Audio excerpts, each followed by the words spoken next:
West, y'all.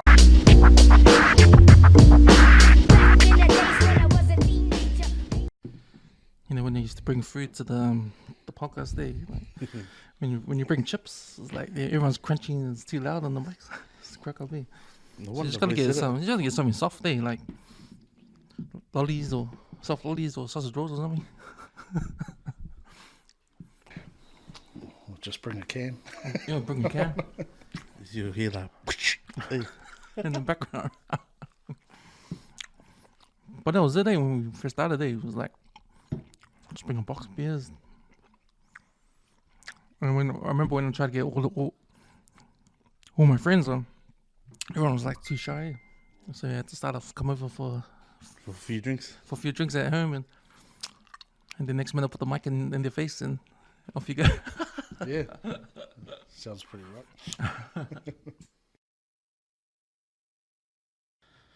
No beating around the bush, bro. Sorry, kaya for jumping on us. Oh man, I only just told Ray the other day when I messaged him that shit. We came through the same hood together, like I said in previous pods, like, you know, just hearing Ray talk life at school, and we were kids, just to get him on, and for him to reach out and say, yeah, bro, let's do this. It's like, it's massive, bro. It's a massive, you know, to me, it's a massive gain. But yeah, thanks for jumping on the paddles. It's the back of the 135. Yeah, thanks, Ray. Thanks for jumping on me. It's been good. Because in there, I think we're going to call this the 135 KOB edition there. Yeah. And shout outs to my mate over here next to me for bringing in the boys. Oh man, like they say, man, when you're eating well or if you're in a good headspace, bring your boys up to come sit at the table, man. So now I'm a firm believer of it, man. But yeah, welcome, Billy. It's been a minute. It's been hey. Yeah. Just obviously, thanks for the opportunity as well. Have me on board. Okay, nice meeting you. Yeah, obviously, like what Letty said, you know, known each other for years now. Kids and, you know, teenagers, adults now, or families. So, yeah, I guess this is another avenue too to reach out and just have a chat and catch up, talk about old times. Yeah, so it's probably a good time to be in a good space and yeah. So, you know, last week we had all the floods and that. How's your house and all that? How's the family in that? Yeah, we're pretty fortunate. Just our road and stuff on the main road. There's a bit of a dip in that, but yeah, other families weren't as fortunate. My uncle and them down here in Mayfair. Oh, true. Yeah, so they were on. I didn't actually realise how bad it was until it was on the news. Yeah, gave them a call. My uncle a call down there, garage and stuff like that. Yeah, didn't really see it, like how bad it was until I actually got there. And that was the thing, like, I think everybody, like, because for me, I had the same sort of story. Like, I didn't know how bad it was until I got home and watched the news, you know, and because there was no warning, no warning, but no, like, information about. No. If it was emergency or if it was bad or whatever. There was nothing. Yeah. It was just you know, everybody thought it was just a downpour of rain. Yeah. But, you know, not until really the news, the broadcasters and that went out there, but we didn't really get much notice from any local boards or anything. That's all, you know. But just the good thing is our family and that were safe. Those guys were all right when we got there. And everybody was helping each other out, pretty much. Yeah, it's good to see you, because I think today I saw Dave, they tell you, like, someone gave him a big storage space. And they were he just came on social media to tell everyone on social media, I just got given this big storage space. Anyone wants to donate, like, beds, furniture, like, bring it here, and we'll start giving them out. Man. I know Eddie and, was our local MP for the Labour in Henderson?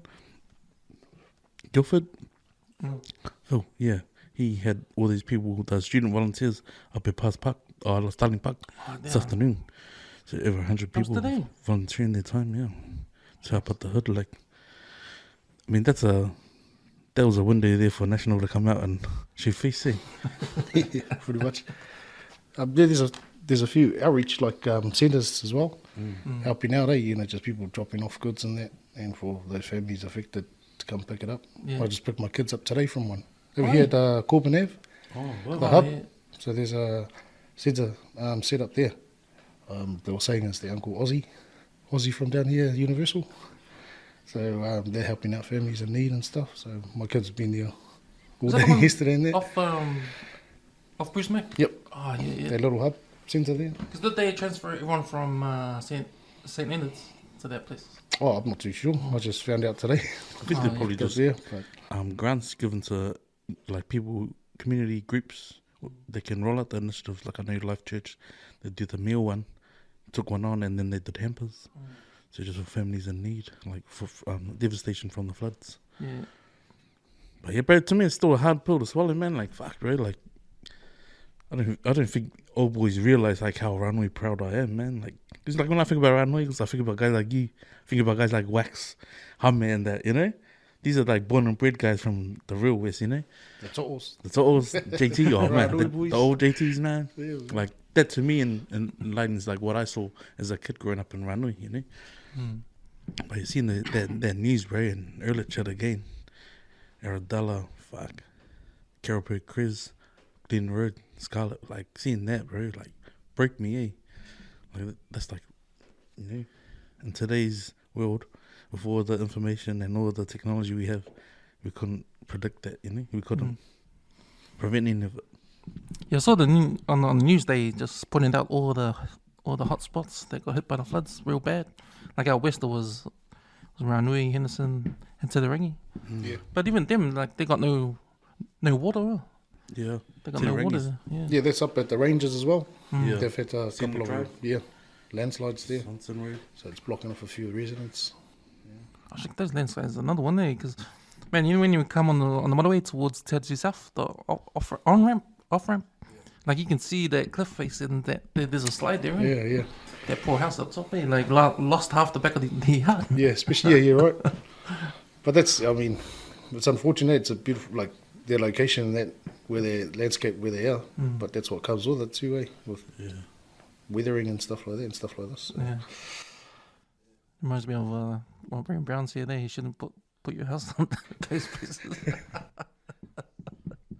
Pretty much, I think it was 900 grand for the view. That's what some people pay for, eh? Yeah, It's the view. Yeah. Shucks, man. So how's your long weekend been? No, it's been pretty good. Yeah, started obviously on Friday. But been pretty low key. Yeah, we were supposed to have a few gigi tournaments. Oh, yeah, But we washed out. that our team were going to take, a church team. But some of them been cancelled just with the weather and stuff. Yeah. So it's allowed to do other stuff. Yard work, especially yesterday. It's a good day yesterday. So. I think I've done like an 8-point study on my so-called grass today. Our grass was growing dreadlocks. Man. It was pretty bad, you know, with the rain and then the sun and that. The grass just seems to turn to grow 10 times faster. Yeah. So, no, it's good. It's been, man, this is the worst summer. Eh? It hasn't been a clear day, like consecutive clear days, you know. Because I think we only went to the beach once, and even that wasn't even a 100% fine day. You know? Yeah, I think, yeah. Actually, we went was our church trip. Oh, yeah, Lucky we had it on second week of January. Yeah, and that was the only good weekend we've had since. Yeah. So, yeah, not much beach time, that's for sure. Man, I remember those church trips back in the days. Those Long Bay, the whole just book out the whole half the beach. It was funny there, because everyone used to jump on the bus. Yeah. Not nowadays. There's only probably the little kids that jump on the bus, and everyone else takes their cars now. So, Well, I remember you had at least one person from church that was a bus driver. And Yeah. just used their bus. like every church had a bus driver there. Man. I think that was the job to have. Like, if you've got bus drivers at your church, I mean, you guys are doing well.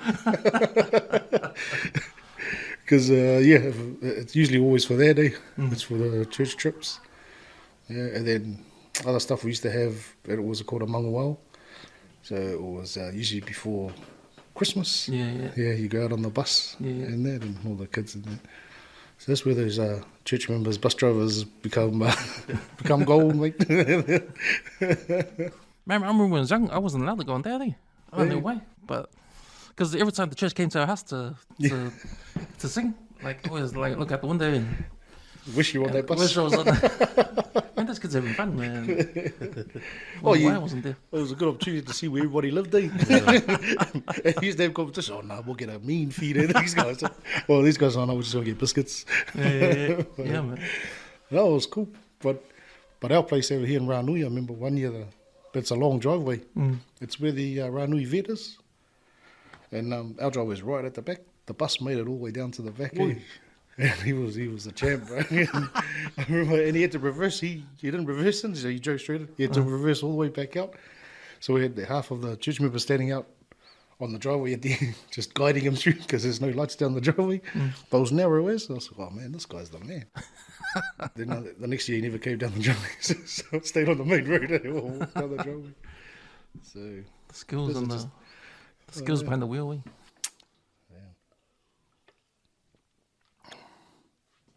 Man, take us back to the hood days of like your bros overseas playing footy, and man, like you hear about stories from guys that like made it out of the hood.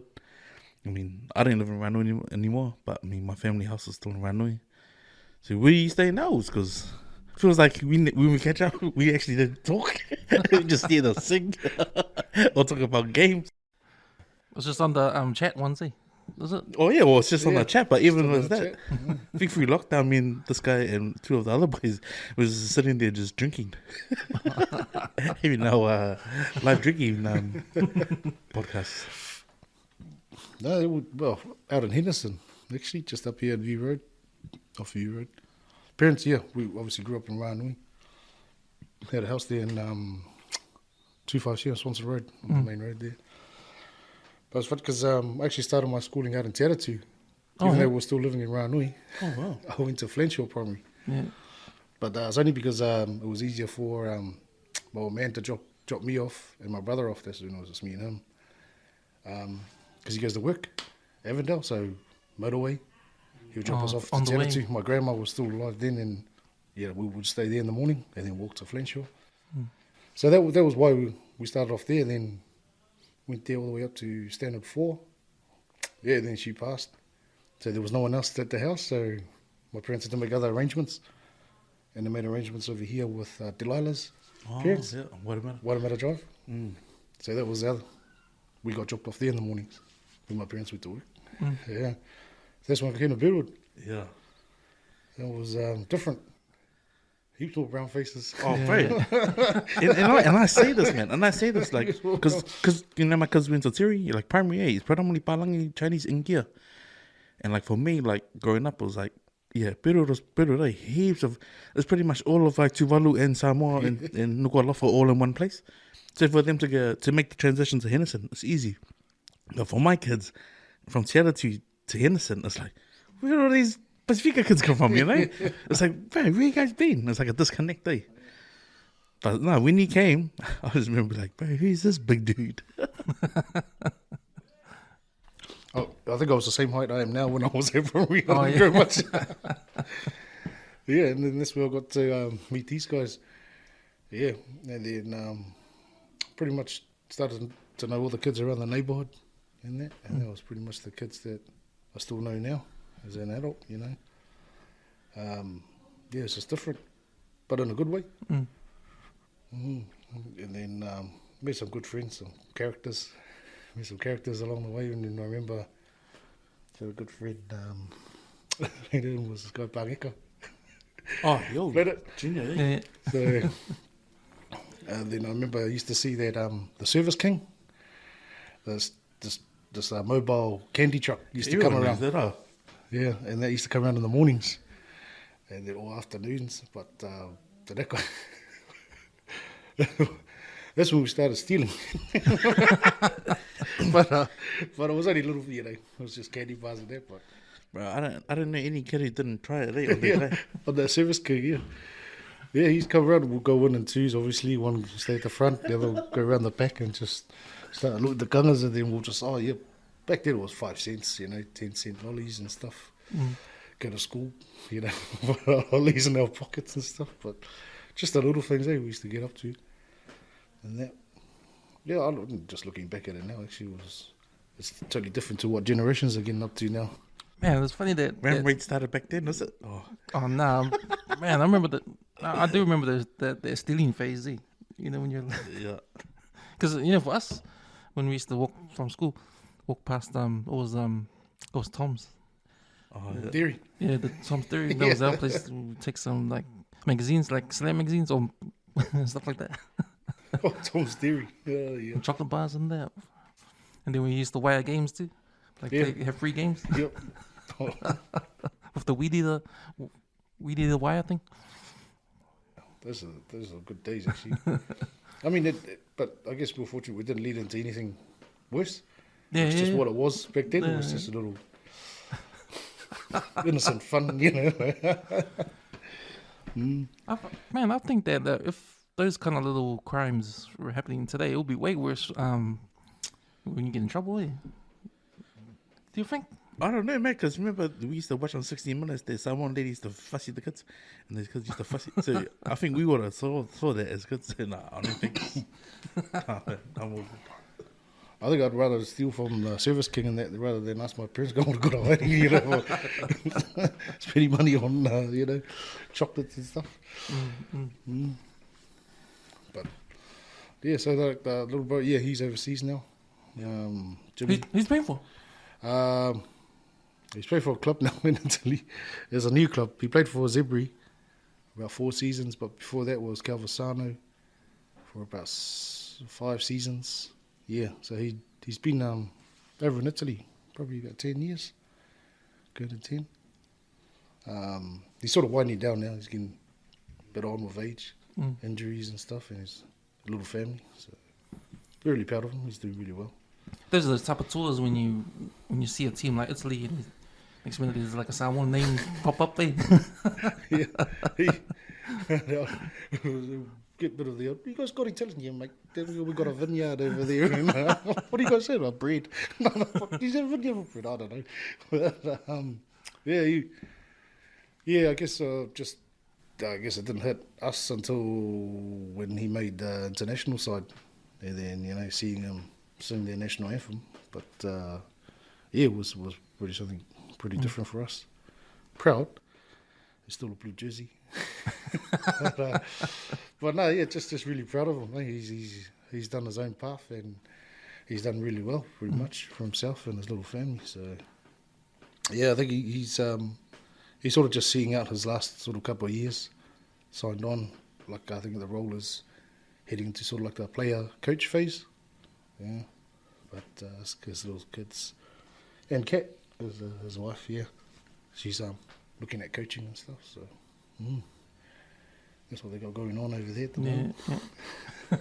Yeah. Like growing up through the hood and that, like we used to have these lifetime games, And this is why when like I messaged Ray, like to me Ray set the bar of like the talent that was coming out of the hood. Like we used to play like even Nonu's been on here, and like we've heard Lorente talk about Hammer and that. This is a pool of our generation. They used to play full on like held. Full on like hits. Well, the number one. You could tell, but what I got from these games is that you could tell he played club rugby, and then you could tell he just played lunchtime rugby.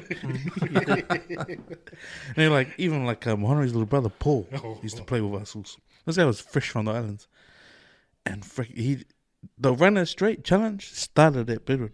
I believe that because I knew when Jagger and they were at school, when someone got hurt, it was like, fuck, come again, cunt.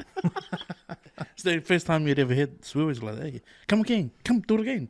They were like, the game paused as we go. It was just whoever got tackled and whoever made the tackle. And they just go with it, man. And this guy, he done a few, I think he caught up some of the older boys. Okay, yeah, do it again then. Oh. No, one of them was Paul. And one of them was Paul. And when he ran over the top of him, it was like, oh shit. Paul was a hard case, man. But back then, it was like you just left it on the field, and then the next minute these guys are best friends. But that's how it was in the playground in school. You never apologized. It was like you just went about it, And then the next day, it was like, he's both on the same team. But they're stacking the team now. Yeah. Oh, there's a good lunchtime, man. We used to hide my man. clothes because he used to get home and, he had ripped T-shirts, ripped shorts and everything. And I was like, oh, no one going to get hiding when I get home. So I was trying to hide the ripped clothes and then just throw them around. And all of a sudden, because Mum always did our washing and fold our washing. Where's your T-shirt that was like, and then where's the other one?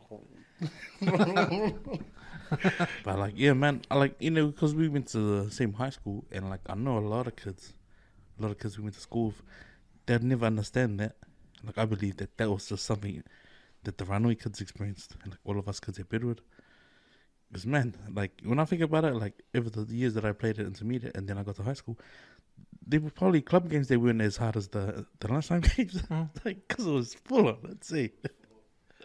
Pretty full on. The only thing that we didn't do was conversions. Yeah. It was those angry ones were the ones who keep scoring us. No. Last But try you, wins. you run it.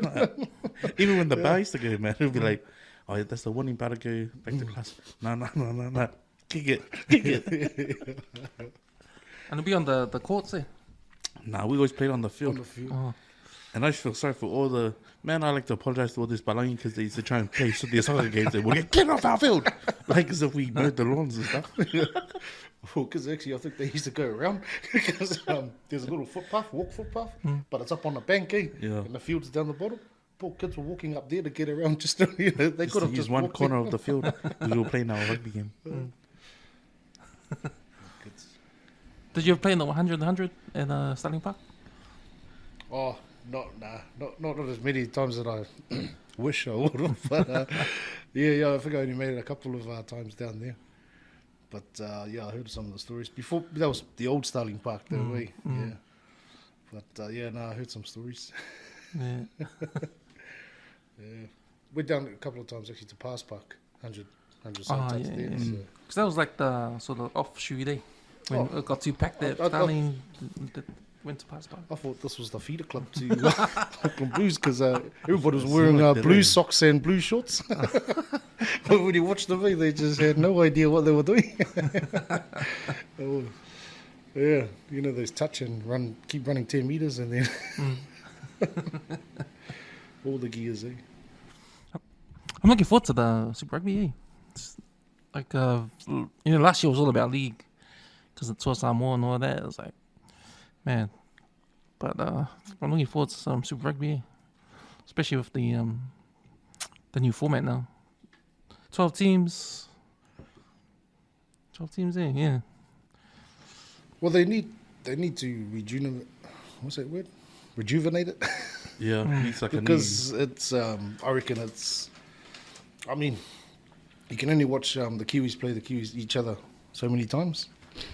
But it's, for me as a rugby person, I started finding watching NRL better than watching our own rugby, Especially now when you hear that new law in England. Just like it's like my personal view is it's slowly killing the game. I mean, the time they spend on reviewing this, reviewing that during the game, eh? Yeah. I mean, I'm just like, you can see it clearly what's happened, but it's just dragging on, and I think it's what's me personally. I don't like watching it as much as I used to. Gotta ask, man, because I've always said it on our other episodes, our other pods, but I've always said to these guys, but I was wanting your take on it. Do you believe that when the 1A comp is strong, that if that talent stays in Auckland, that the Blues are strong? Yeah. Is that truth? Is that gospel though? Because a lot of people say, oh, I don't know, but like when I dated back as far as 2003 when they last won, like a lot of that was pretty much from the 1A comp straight out of school, sort of thing. It's from what I've seen too, and that was in the 90s as well, in the 80s, and then even the 2000s. I believe if 1A is strong, the Blues will be strong in Auckland because, but I think the trend now is because Auckland's too big. There's too much talent now, so the window used to be pretty. A lot of the boys would sort of get through, but now it's just there's a lot more talent and they're a lot younger. Yeah. So they're making it through a lot quicker than what it was before. So, but I think other unions are benefiting from boys in the 1A, because obviously they're getting picked up from, you know, Hawke's Bay, Otago, Canterbury. You know, they see, you know, well, you've got this and you who's who over here in Auckland. Yeah. You know, your opportunities down here, the path. I guess the stepping stone's going to be fewer here than what it is in Auckland. You're going to have a longer track. But I reckon if Auckland one is strong, so Blues are, you know, Auckland's going to be strong. It's good only because I've seen, like, I knew, like, you know, the Effens, Hinata is part of the Warriors, and, like, an example of how talent and how the testing and all the fitness level and handling, like, sort of that pressure in the 1A comp, like, guys, teams that make semis footy is given from the talent that comes from Kelston, and they go straight into the NRL. Not even a full preseason, and then they play in the NRL. Like, if the NRL is like the pinnacle of like club level, what does it say about guys making their transition because they're already in the system, right? Unless they're like a one-off talent like Jonah, you can, you know. Straight from school to the All Blacks. Yeah.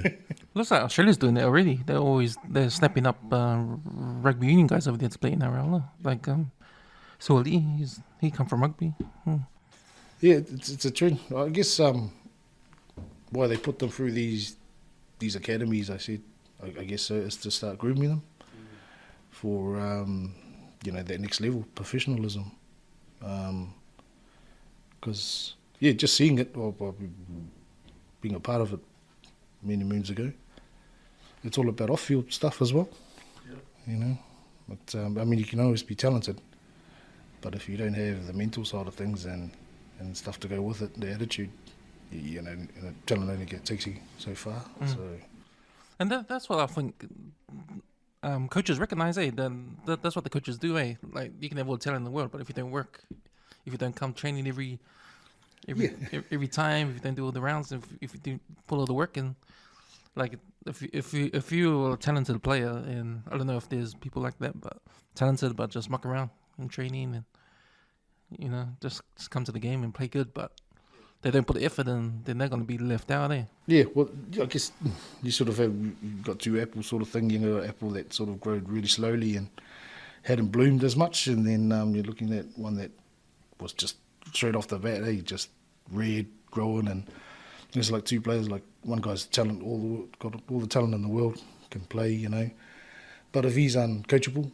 in terms of the wrong attitude, that he's going to be the rotten, he or she is going to be the rotten apple in the bunch, you know, and that all it takes is one. They would rather take the one where they can coach, nurture, and grow on to be a real good player and a good, you know, team member, right attitude. So, yeah, I think that's what a lot, you know, sort of get others through. I mean, they might not be the most talented, but they're hardworking, right attitude, and that's what gets them through. Yeah.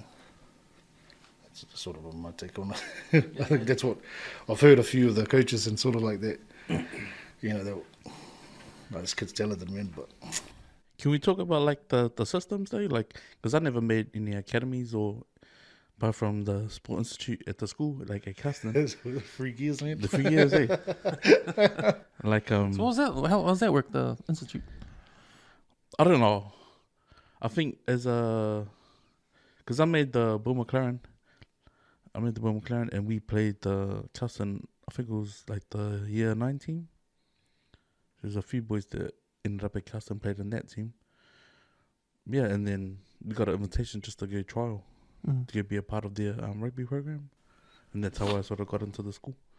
But I will do the name drop because, like I said, like my enrollment was pretty much at Watek. Like we put into Watek, and then it wasn't until we actually left because I said, "Oh, the teachers want to see you." So we went back to Henderson, and then I told one of my favorite teachers, like, "Oh man, he's gonna enroll me at Watek. Like, can you talk to him?" And then they got a hold of like the first assistant coach, and when we went, like, you know, they ended up saying, "Oh yeah, Mr. Cunningham's waiting for you at the office." And yeah, he had it on lock. Cunningham had it on lock, man. Because as soon as my dad said, "Oh, I'm here to enroll my son," and he sit down, he's where he's from. Cause like he already started putting out the enrollment form, and he dropped this guy's name straight away. as soon as he said, "Oh, we got a lot of boys from Ranui. We got the To'o family, you know," and then he said, "And we got Ray Tuivaiti." As soon as he heard that, he goes, "Oh, Thomas boys here straight away." He's like, "Oh yeah, my son's coming here," you know. But if it wasn't for Ray's name to get dropped, probably my dad would probably be like, "Oh, I don't know, it's a bit of a drive, you know, because there's no bus. Where did the bus start from? Because the bus started from Ranui." So yeah, but like I'm grateful, man. Grateful for Uncle to be the plug, because otherwise it would be like, oh man, I would have probably been at or the talent quest and been like Lappy Mariner or something. Yeah, singer. That would have been my life. But yeah, I'm grateful for Uncle. There was the plug into Kelston. But enough about me. But what about you? Like you talked about like academies and stuff. Like, do you reckon that the institute at Kelston at the time like helped us like groom for this sort of thing? Because Yeah, I'd like to get that because like I used to. I wasn't in it at the start. When I started up at Kelston, to be honest, I wasn't playing footy at that stage. I only went because my older cousins and that were all there too. And then, but it was by I don't know if it was by accident or what, or it happened for a reason. But because I was playing third grade in year 9, yeah, and they already had that sports institute set up. I think it started that year. Oh, okay. At 97. So I think it started, or they were looking at it in 98 with the boys that went to the World Cup, and then in 97 they started it up. But yeah, it was just through because I was playing wing for third grade, just trialled. it was yeah, just wanted to play footy, and then trialled, and then made that team, but was the only year 9. I didn't realise most of those guys were seniors, but they just were too light for first 15 or second, but they could play weight restrict. Yeah, that's where I met Sam Fetui. Oh, wow. So he was our centre. Sam Fetui, Missy, Chris Smiley. Those guys were in our third grade team, I remember, and we had some real good, awesome other players there, Jason Ralph and all these other guys. But they were all seniors. They were fifth form and up back then. I was the young buck. Yeah, so I played and made wing, and then that same year they had the year 9 team. Oh, yeah. Year 9, and then the under 15s, they had trials. So I thought, I'll just trial, and then that year, because not many year 9s make the under 15s, it's always year 10s. It was the only third form was Ty, me, and I think it was Troy made the team that year as well. Oh, but that was the new. Also, to the year I came was when they did the Saturday tournament, the Saturday comp, not the because that would have been just nationals, eh? Yeah, because that was it. So that was just the trial, for the nationals. We never had a Saturday comp team, so I was playing third grade Saturday comp. But that's how that came about for me getting the Sports Institute, because they go, oh, this kid can play. And then Cunningham knew you because of my older cousin Josh used to be first 15 there. And he goes, didn't know you play. That's when I switched to 7. I was playing wing for third grade. Yeah. And during the trials, this is in front of school, like everybody, it's a lunchtime trial. So, man, you got everybody like watching. Book. It's like Carol's book on the grass. It's like the All Blacks trial, the probables against the possibles. Yeah. It's just. So they were looking for a 7. Mr. Pierce was our coach. Yeah, he was the coach. And just one quarter, he was looking for someone can play, So I said, yep, I'll just jump in. Just played. I didn't know how to play 7. Just followed the ball. Yeah, then made the list, and then all of a sudden the Cunningham came down. Said, heard you made the under 15s. Not many. Well, year 9s make. Yeah. Under 15, you're going to be going down to Tauranga. That's where the tournament was. Do you want to join the Sports Institute? And that was my first institute, the academy I was part of. And then it was a real eye opener. So what that really helped was me understanding positional plays. That's what that Sports Institute was about, was help develop your game and I say what your craft is and that. So they would, probably once a month they would get in like a high profile player, coach, and come spend a session with us. Yeah, I mean, it was about sports because that's what it was for. But I guess it really helped understand the game more, like from the position you play down to the fundamentals, passing, catching, and off-field stuff as well. Had they set up like the weekly classes, like instead of going PE, you go to so that's when that started building up, yeah. And then you have it as a subject, yeah, then you. It was always at Martini's class, which was it was always Māori class, which was all good. Yeah. But I mean, it was like you know, like he was an awesome teacher, and coach. But so he really, you know, related in a language we could understand. Because you can have all the long jargon and longest words in the world, but we wouldn't understand it. So I guess that was a good thing about it, because then, you had them as coaches, but you had them as teachers as well.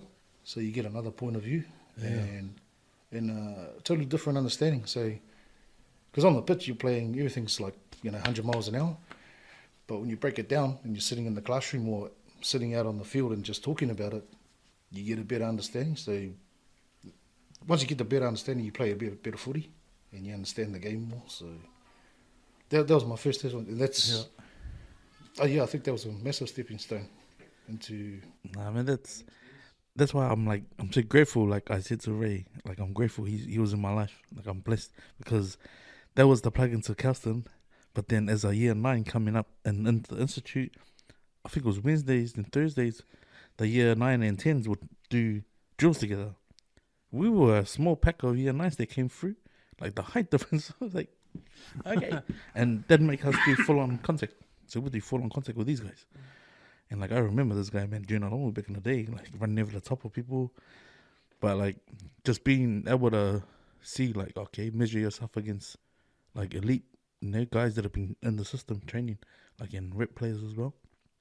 But I was lucky because Junior was at Henderson. So Junior he came from Bedouin to Henderson, so he was like the guy I had to look up to, and I always wanted to follow in Junior's footsteps until we got up to Kelston.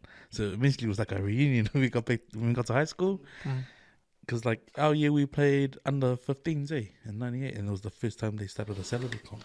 Yeah, so that was good. That was fun, That was actually really good. That Kelston put our under 15s team back in, that comp, because we got to see these guys come through. And then that was our last year playing under 15s, because we got done by in the final, That was the year. That was the year we went through awesome, man. We had an awesome team. We won nationals. Yeah, we lost that. That was the one we lost to Mags, Yeah. We pumped them 50 something, 3 times, and we lost the final. We lost the final to them.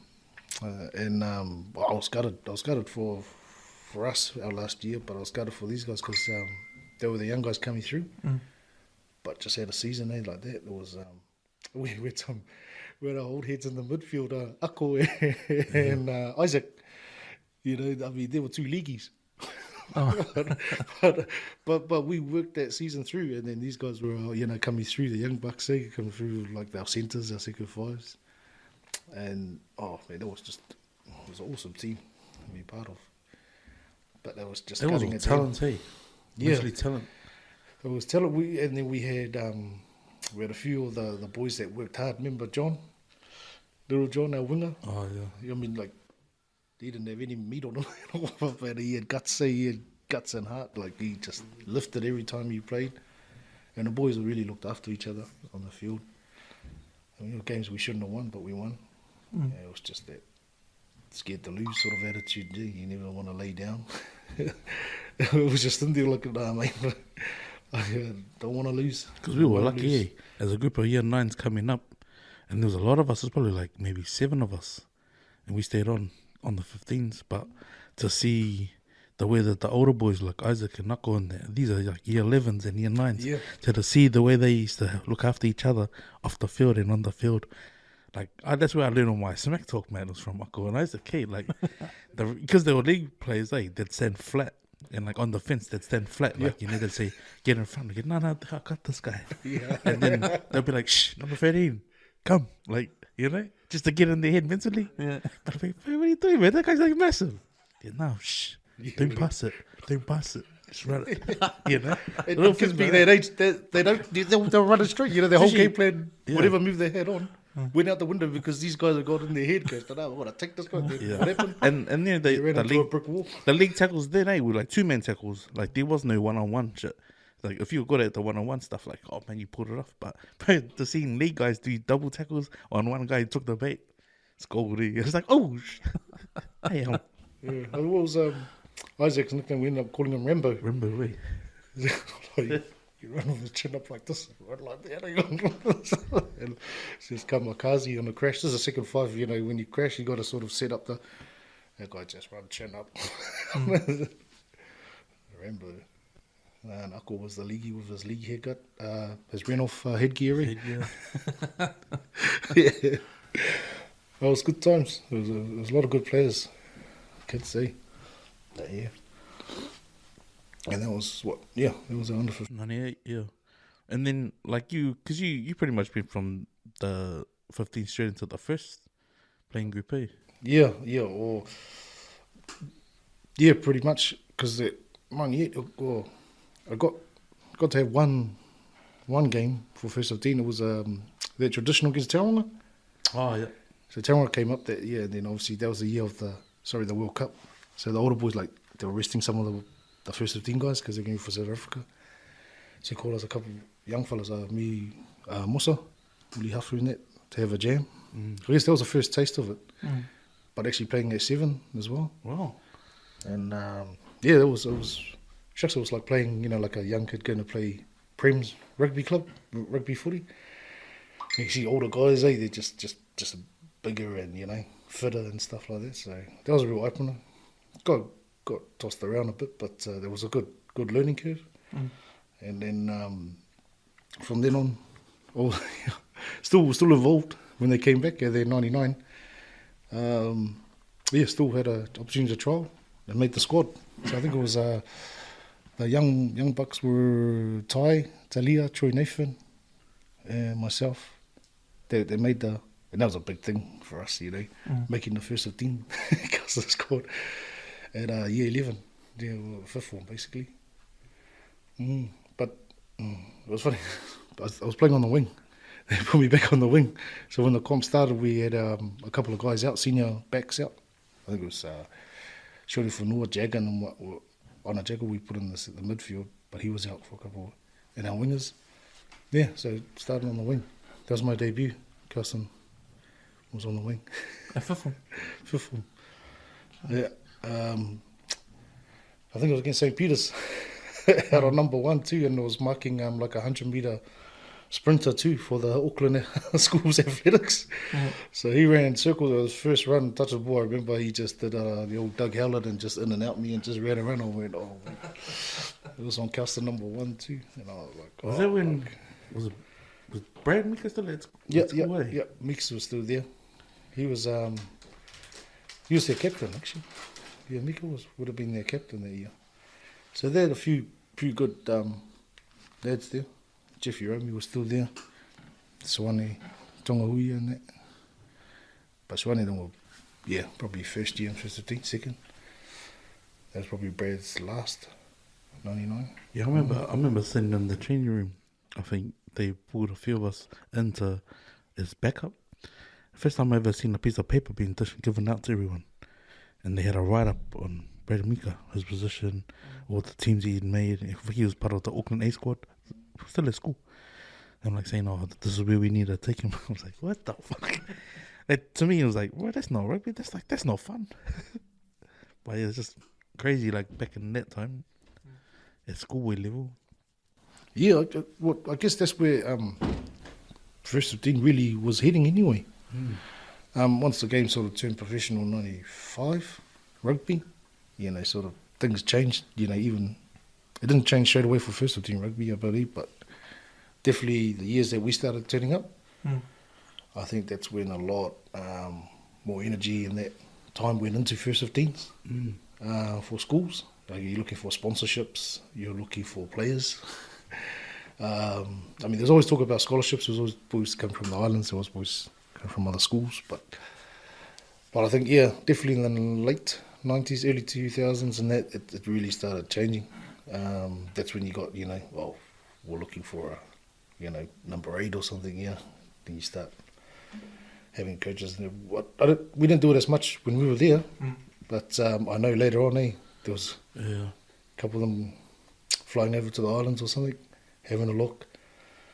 And then you've got other schools picking boys from other schools, like come over here for first 15. and that's where the game's changing. And now it's once it got televised, Yeah. being on Sky and that, man, that just changed everything. Because was it always when you reach that high school age when you're a kid, there's no more age group in club rugby anymore. You gotta just play for school now. Has it always been like that? Or? No, well, club rugby still always had age groups, but it's just because once the kid goes to high school, Yeah. school rugby becomes school sports is first, sort of in that respect. That's why clubs die out, sort of like at 14s. So it was just a natural thing. Yeah. They, So, but usually you just have the boys that they won't play school; they'll just play footy. Yeah. But I think that's where age group and that sort of died for clubs. But at school, yeah, I mean, when they started putting us back into under 15 comps on Saturdays, they kept those kids back in because they pretty much didn't have a team to play for. If the under 15s weren't put back in on the Saturday comp, that's the kids that will go play club. Yeah. Did you play club? You used to play club for what? Didn't you? Or was it Yeah. just a final or semis? Yeah. You guys just showed up and That was just when we could, like school holidays and that. But that was me going back to White and play for the boys. Yeah, that was just when we could. And then we happened to play semis and finals. did you win the finals? We lost. We lost to Peptoi. Oh, so it was a Pep Pep Toy. Toy But it was was a white subgroup finals, like semi. Yeah, that's when. Oh, that was fun because suburbs have been refreshing the boys. Yeah. I think there was one game they lost 100 and something to suburbs, and then There was a few Kelston guys that were playing the way. Yeah. There was Sato and Vasa and that. yeah. Oh, they were after. The year we played was with when Des Oh yeah. took it, and we had a lot of the Liston and Waitek boys playing. But us Karapu would come and help, like jump in when we could. Yeah, so suburbs were surprised because we had they look, oh, there's a whole new backline. And we played, we played at the race course, so we won that semi. Yeah. And our boys, Des was stoked, they shouted us fishy chips, and everyone goes, oh, boys, we'll make the final, we didn't even think we'd make the semis, and we played with Junior, it was Junior, Gaz, there was a few of us. They went down, yeah. Some of us had some good players. That's what we did. Back then we were young, we could, go back and help out the local club, play with the boys, and still play school. And we sort of pretty much any opportunity we could, we'd jam, have a game. Yeah, midweek. They had a couple of night games up here, for the Colts. That's when we started the Colts stuff up at the club. Whenever the club sort of... And back then we didn't have phones as much as we did now with Alcatel. I think Alcatel phones started coming out. So it was just those texts you read on. Yeah. And then have, the free weekend from midnight to... I said, we've got a game on, But during the week, no credit, no nothing, just week. So, and that's how... And most of the time would just be word of mouth, like how the boys find out. We'll meet up down at the club. Yeah, and jam and play and, yeah. Simpler times, eh? Yeah, I mean, and there was, I guess we never used to look for excuses not to go to training. I think we were looking for excuses to go to training, like to get out of home, just to get down and train and play, we were just enjoying it, eh? I was just enjoying it, eh? Just playing, training and that.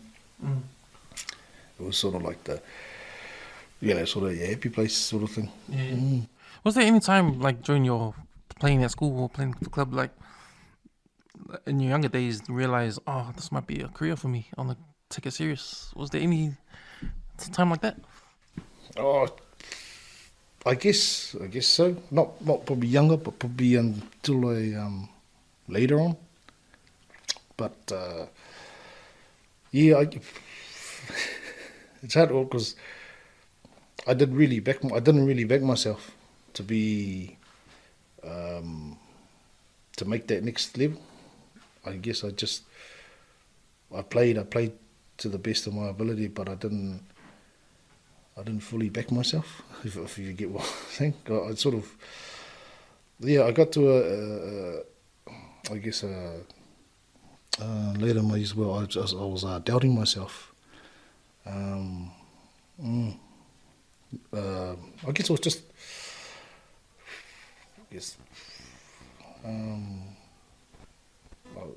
just doubting myself on on turning up, having confidence in myself with my biggest thing was my height.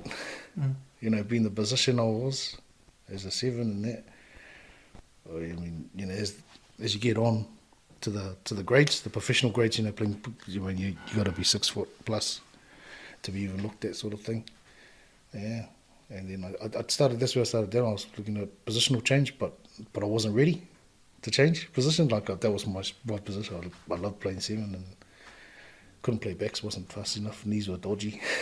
So yeah, and then I just sort of went through the motions. To be honest, I went through the motions playing, and I was pretty much looking at myself. If I was picked, I was picked. If I wasn't, I wasn't. And I was, yeah, that's where I was sitting at. In the later stages of that, I guess the biggest one was picking up a gig down in Southland in 05. Because I was still part of Auckland in the academy and stuff like that. But I was always going to be on the fringes.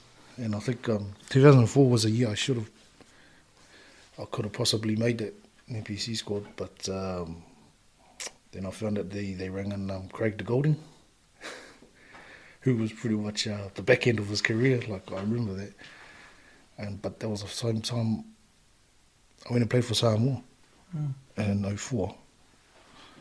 And I realised then too, when I went over, it's like, shoot, these guys are, you know, tall boys, so, you know, international level. So, and then when I came back, I was, I was just in the Bs, playing Bs, Auckland Bs, most of the season.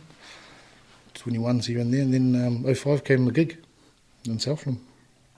And full on contract, went down to play club footy, lived down there, and then didn't even play for them. Oh, yeah, I guess I think that's where sort of like mentally hit me too. I homesick. I was too much of a, you know, family boy. Been, you know, first time actually living out of Auckland, away from home. Yeah, it's different when you go on tours, because you know you're always coming back home. Yeah.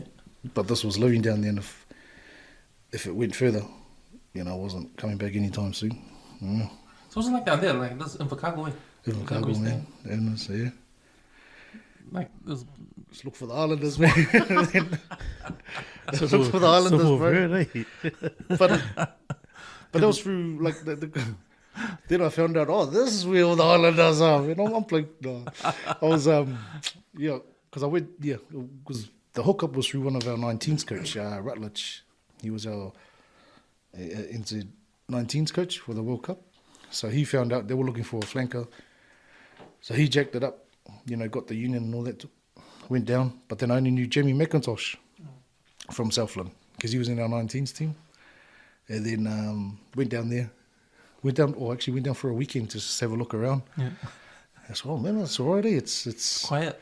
It's like driving around Henderson, but this is the whole township of Invercargill driving around. But all good, you know, like, and I went down there, then came back up, and I said, I'll make a decision, you know, go down. And then the club I went to was Jamie McIntosh's club, Woodlands, so they were one of the top clubs down there. And I went down there, and but what he didn't say is like 40 minutes out of town. Oh. You know, me, I've always been the city boy, you know. But so we went in for a drive out there, and I was like, oh, okay, yeah, no, it's all good, you know. Play here. There was some day the NPC boys played at that club. So, and then our first preseason game, we were like playing Star. So this is Mills Mulaina's, like his brothers play for their team. And then when we played them when they came, I was going, I didn't see these Island boys. I thought they were playing for it, but they were all playing for Star. So this is the clubs that are in the city. So they're all the Samoans and Fijians and all that. And I think I was only Island boy, and then I had a few Māori boys in our team. And then we were talking afterwards, and he goes, how come you're here? I said, because I just knew Jamie, you know, and he told me to come to his club. So he should have came over to all down there. And I went, who else is down there? He goes, do you know all the other, you know, they had another team, Hawks and all that. And then we went and going, this is where they are. And then found out the house I was staying at, I was flatting with one of the other boys, the other player. Their house was just around the block. this guy's come off Whai, Mika. He was playing for there was another club, a city club. So he was playing for that club. And I was going, oh man, and he was all the other boys were in town. So it was good though. Oh, I spent 6 months down there. Yeah, they weren't happy with my attendance. That's ultimately what I told a few of my family what had actually happened. But I kept shooting up, kept flying up. The first couple of flights, they were happy to say, "Oh look, yeah, no, it's adjusting. It's hard for you." So it wasn't just that. I kept any opportunity, I flew up, and then I was missing from trainings. They will have obviously midweek trainings. I wasn't there for NPC and stuff. So yeah, it came to the stage where the CEO had to make a call. When I said, "Yeah, my mum's okay," to be honest. But I met some real good guys down there. Footy's different. Footy's always going to be different anywhere you go. So just down there, it's rugged, man. It's rugged. It's from the footy you've come up here free flowing, like running footy. Down there, it's for me, it was almost like playing in Europe, like England team playing set piece, crash bash, but just the flow that was coming. Yeah, I guess it was just different levels, but met some awesome guys down there. But everything's 5-10 minutes. After one of the games, I think it was when the Lions. I was still down there when the Lions came. That was the Lions tour, the British and Irish Lions. So that was packed there. I mean, like even after the British Irish game, like the stadium, the main stadium down there, Eden Park, and that takes about an hour or something to get out. Down there it took literally 5-10 minutes. So it was just like everything's close by. Yeah, you could walk to here, you could just drive 5 minutes, you're home. That was a good thing about it. But came back home. Yeah, came back home and played. They had a team called the Auckland 23s, so it was a little bit older for the Colts and that. Yeah, came and jammed straight into that team. Is that team still around? The 23s? Nah. They've sort of gone back to the old, where they had 19s and then they had 21s. So back when we had it, I don't know if you were there too, when they still had it 19s, 21s. Yeah, I remember the Colts. The Bs. Yeah, I remember Colts being like a 20, 21s to 23s. Because I remember there's a World Cup 23s team, I think. George Pepe and that day. A lot of those guys were the next lot of All Blacks. And that's probably the most All Blacks picked in the Colts team. But that's going back more than 20 plus years ago. Haven't they got a new comp now? Is it under 19s? We have one team from West, East, North Shore, South.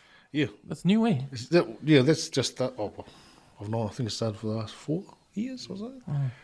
Yeah, because back then there was only one Auckland 15s, 14s. It was, then you pick it from all the kids from South, Central, West, and now it's each area's got its own. Do you reckon it's beneficial for picking one team to have it like that? I think it's good for like getting kids that that just want to play. Like if Auckland's got like a lot of rugby players that get missed out because they haven't got any game time, this is a good opportunity.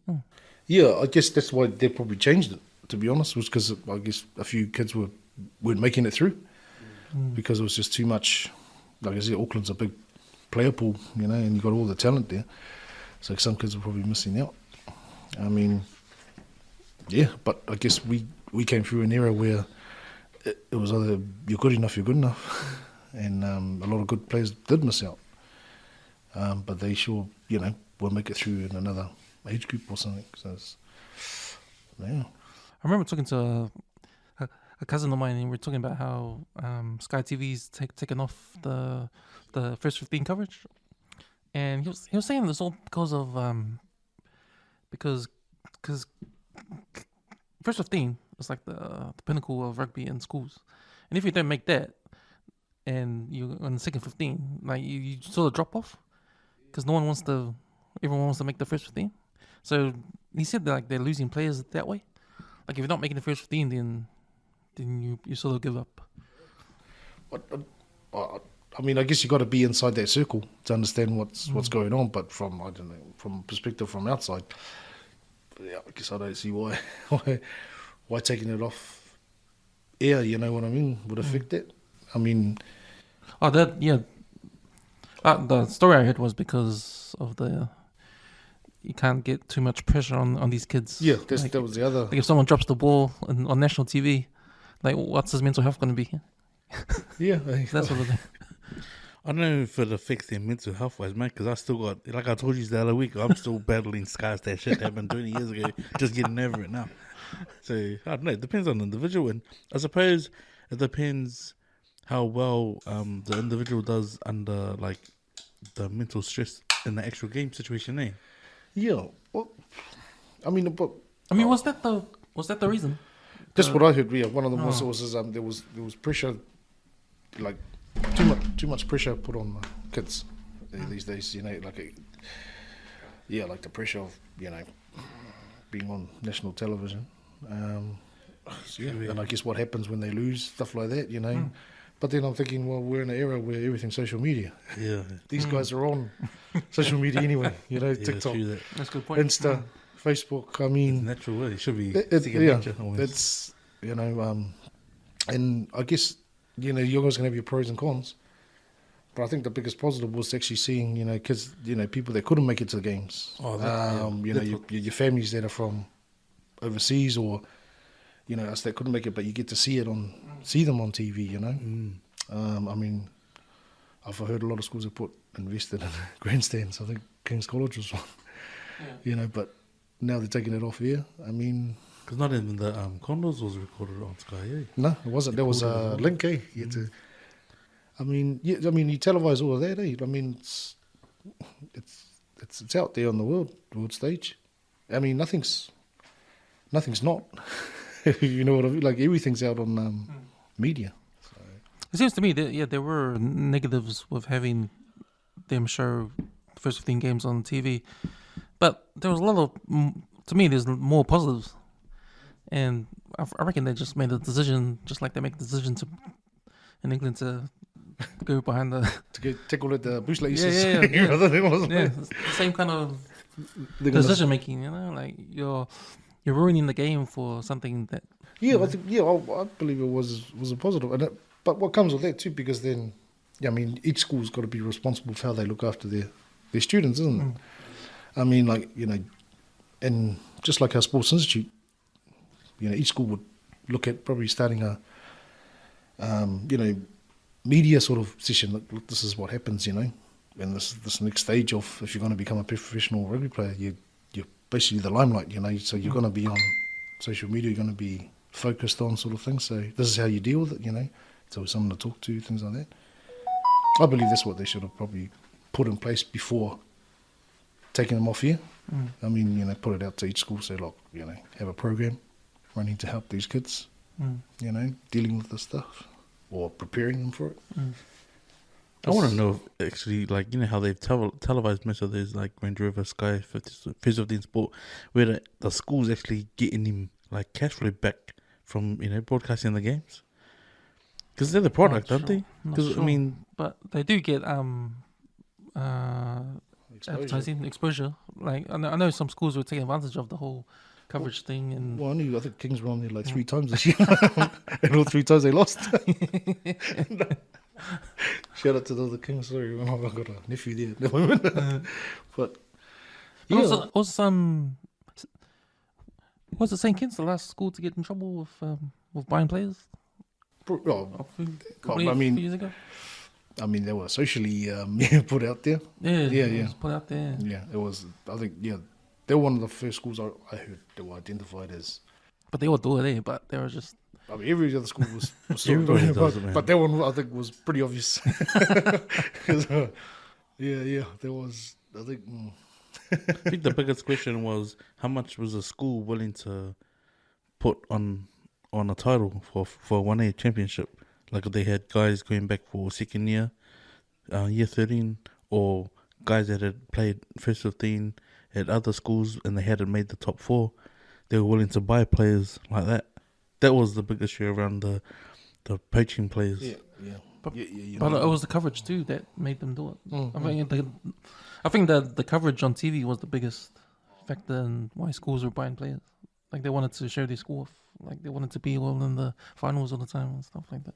Which was, I mean, for a school like St. Kitts, you know, and then you see the first drink and go, oh, yeah. Well, that's there's no Smiths, there's no Johns in there, so you know what I'm saying? That's all. You know?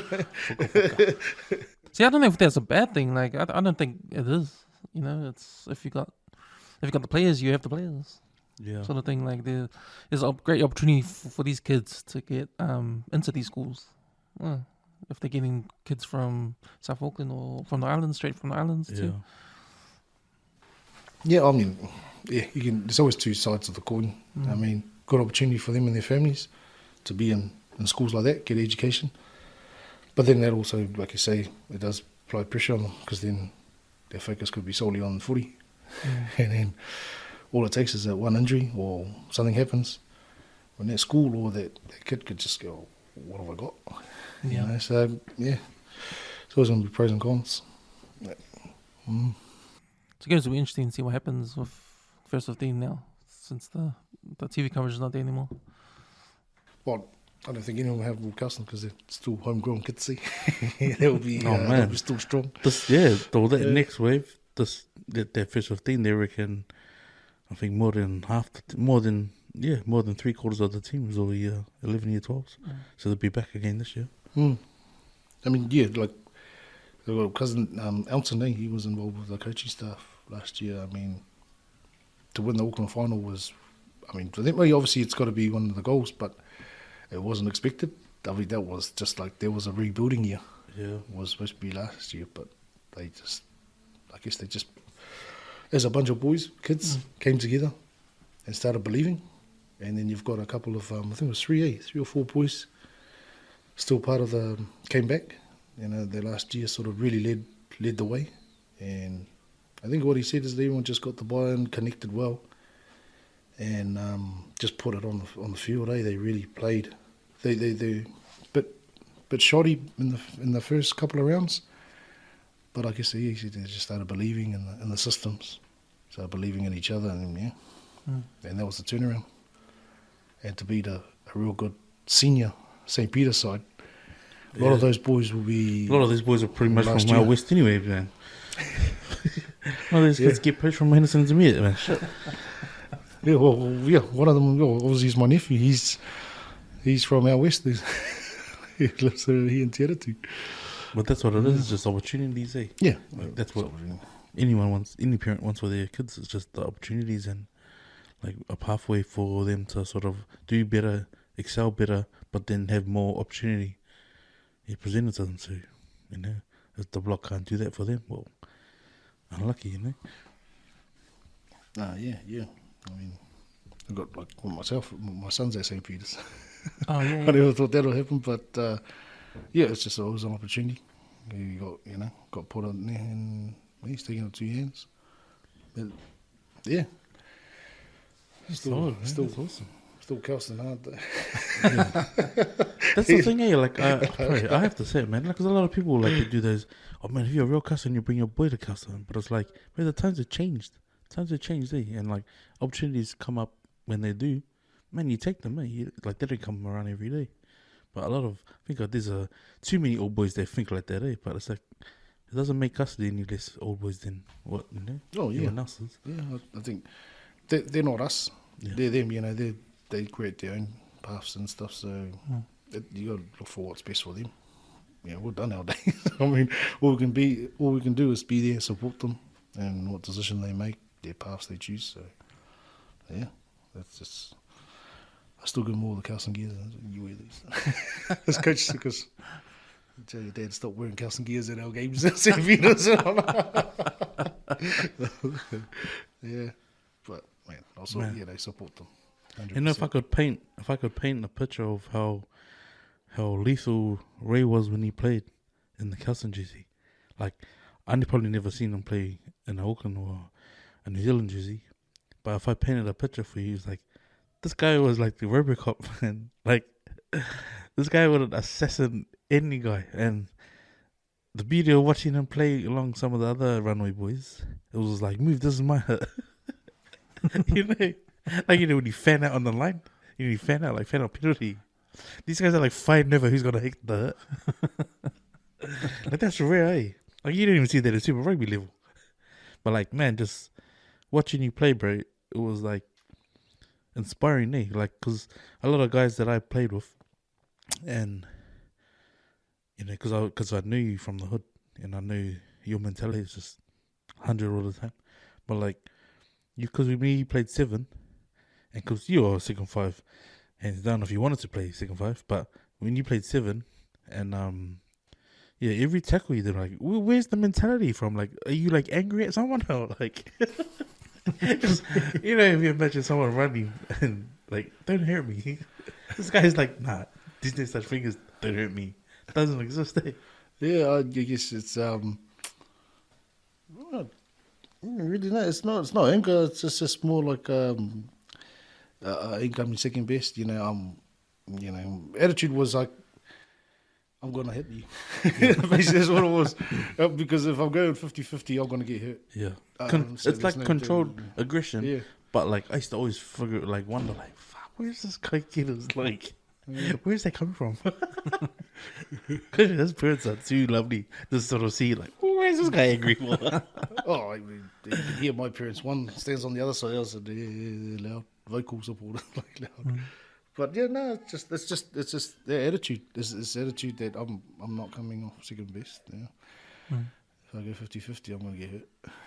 Yes, I'd rather hurt them than get hurt myself. So yeah.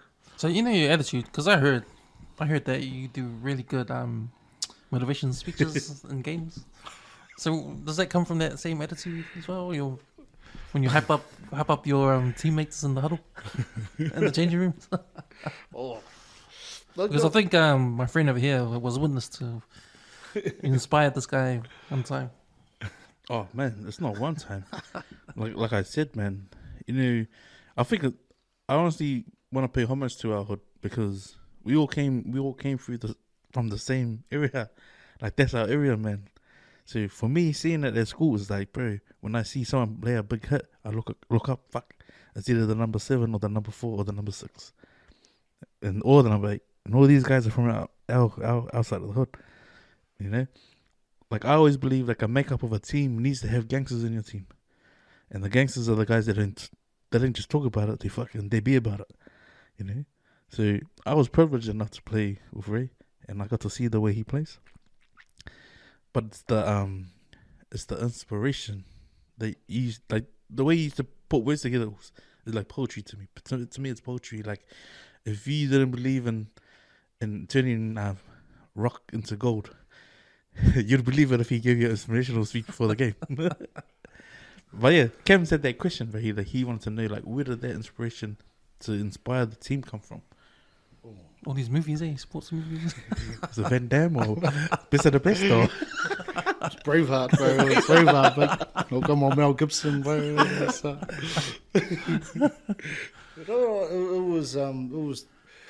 was just straight from the heart, to be honest. Yeah, it's just what I felt, it's what I feel, and I won't, whatever I say I'll do.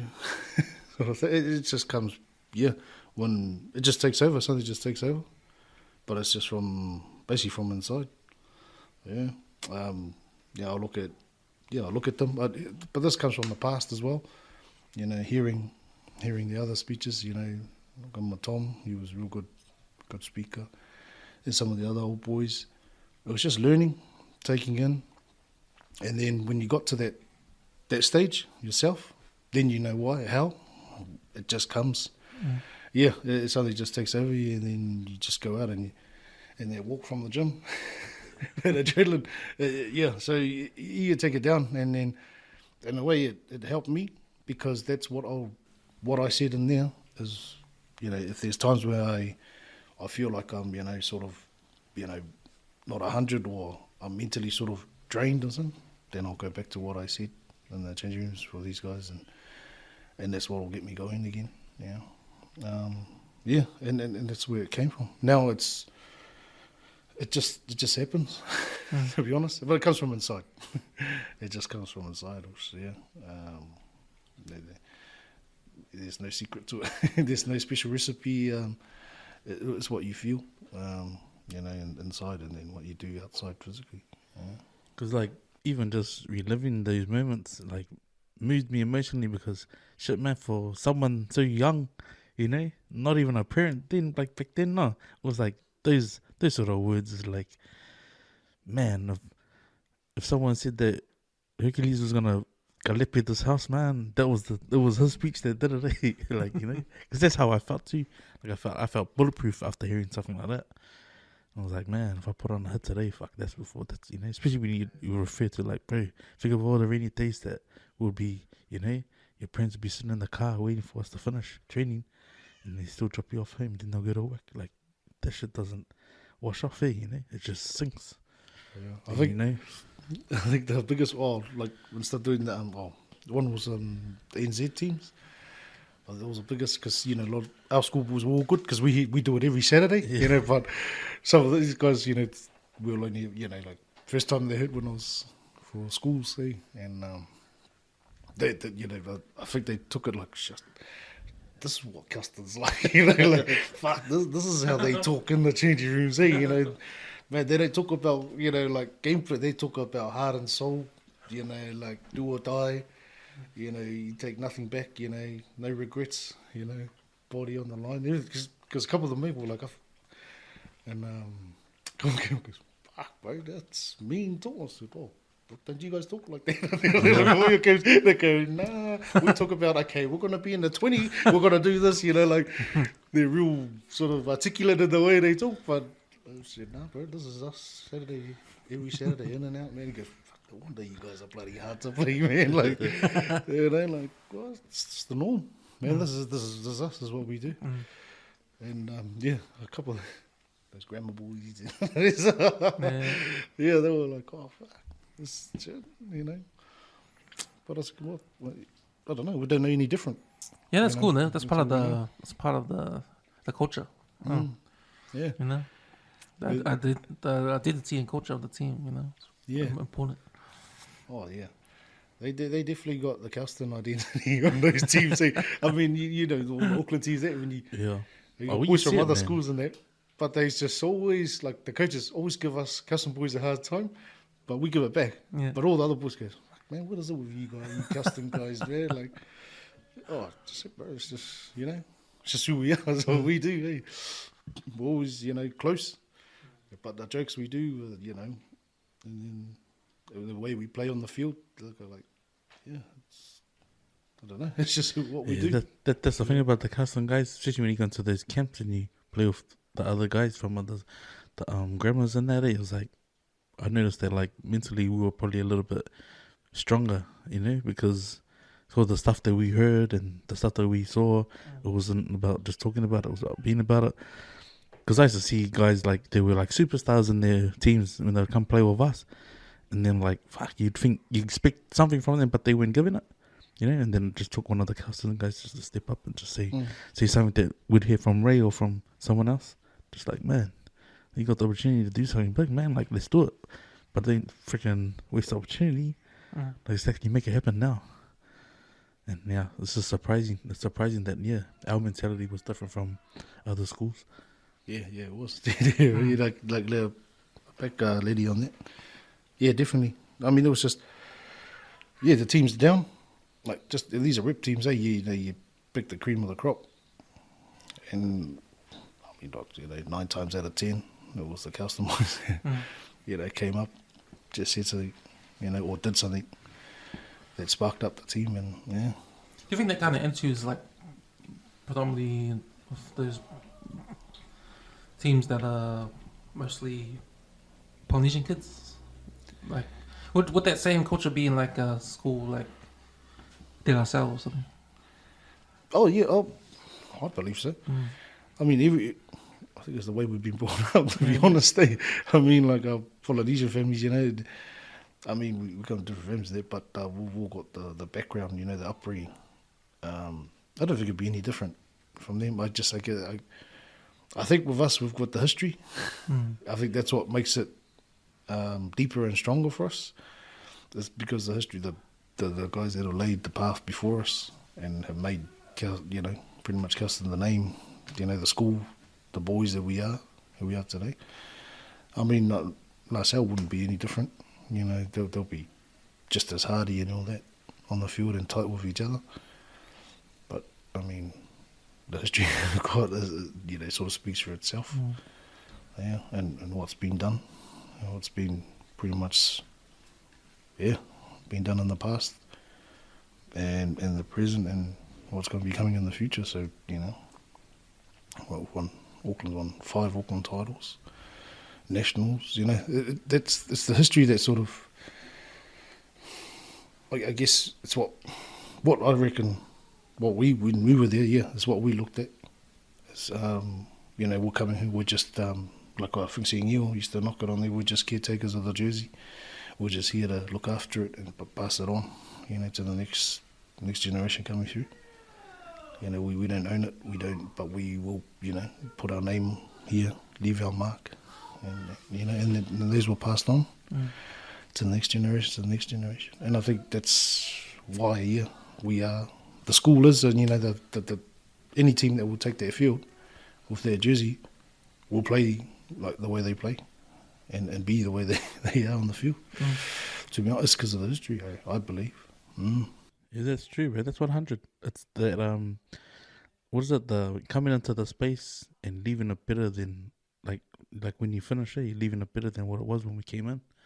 I think if you use that as a sort of like a engagement to sort of see how you're playing for the season, because they always pull up results from the years before, we haven't lost to this school for. I think there's one point is Mags was the Nemesis team, the Wednesday game. And they had been losing ever since Waxing that were there. And then we went over there and beat them over there. Hadn't been done in 4 years. But stuff like that.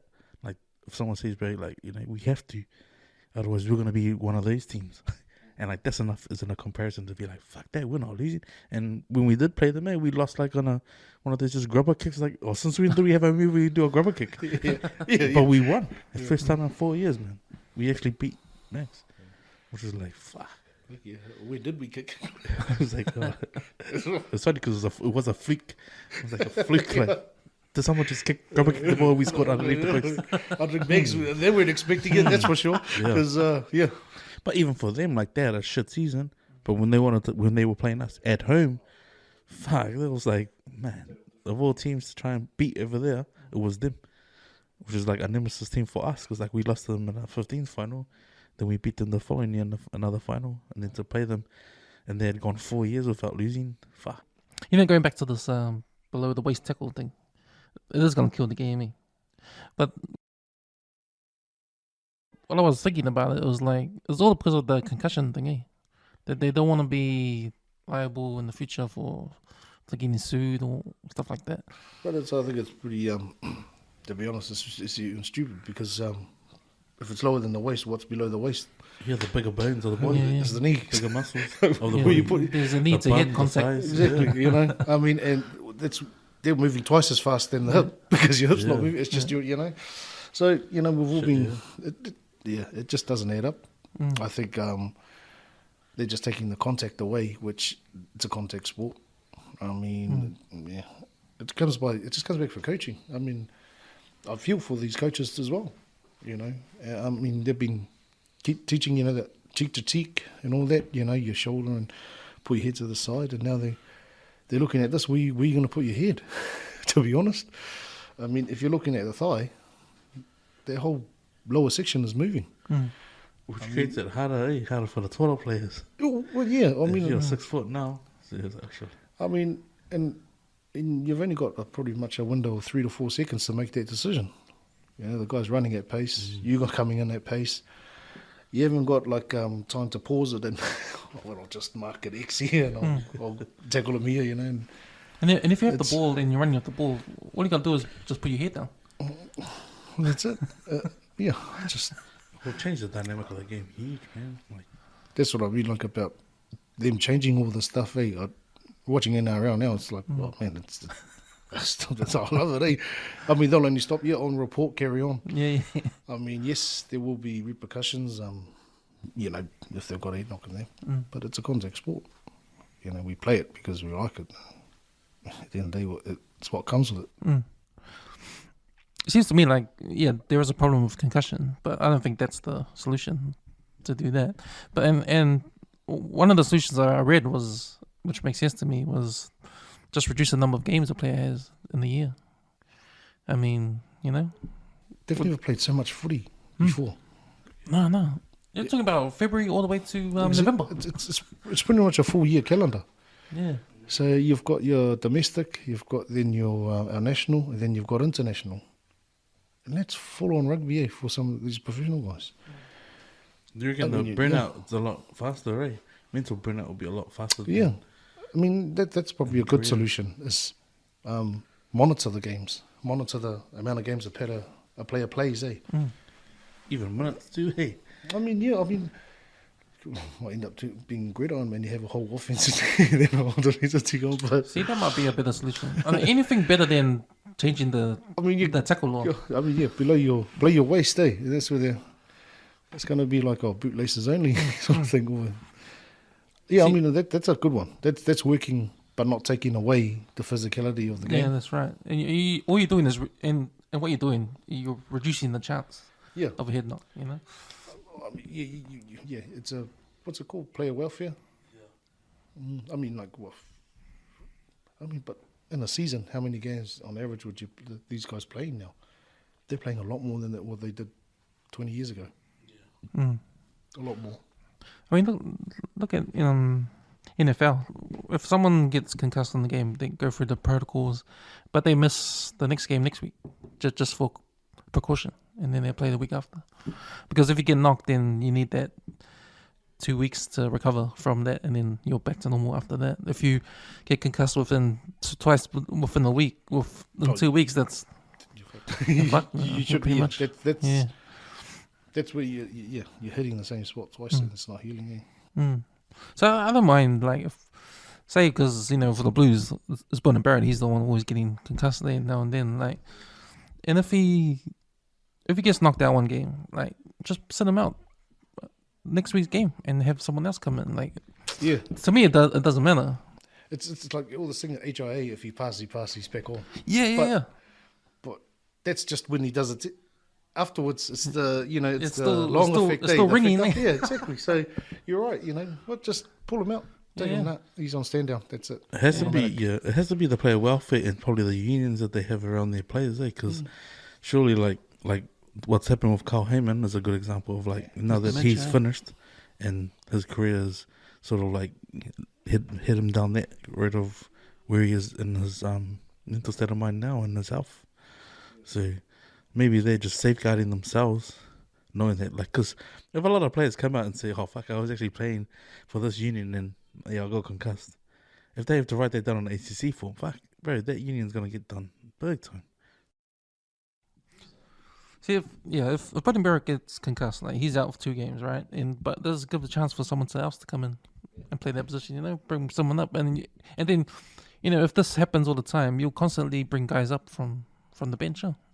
To have a chance. Oh, it's an opportunity for everybody. It's a win-win because then your top players getting rest, who recover better.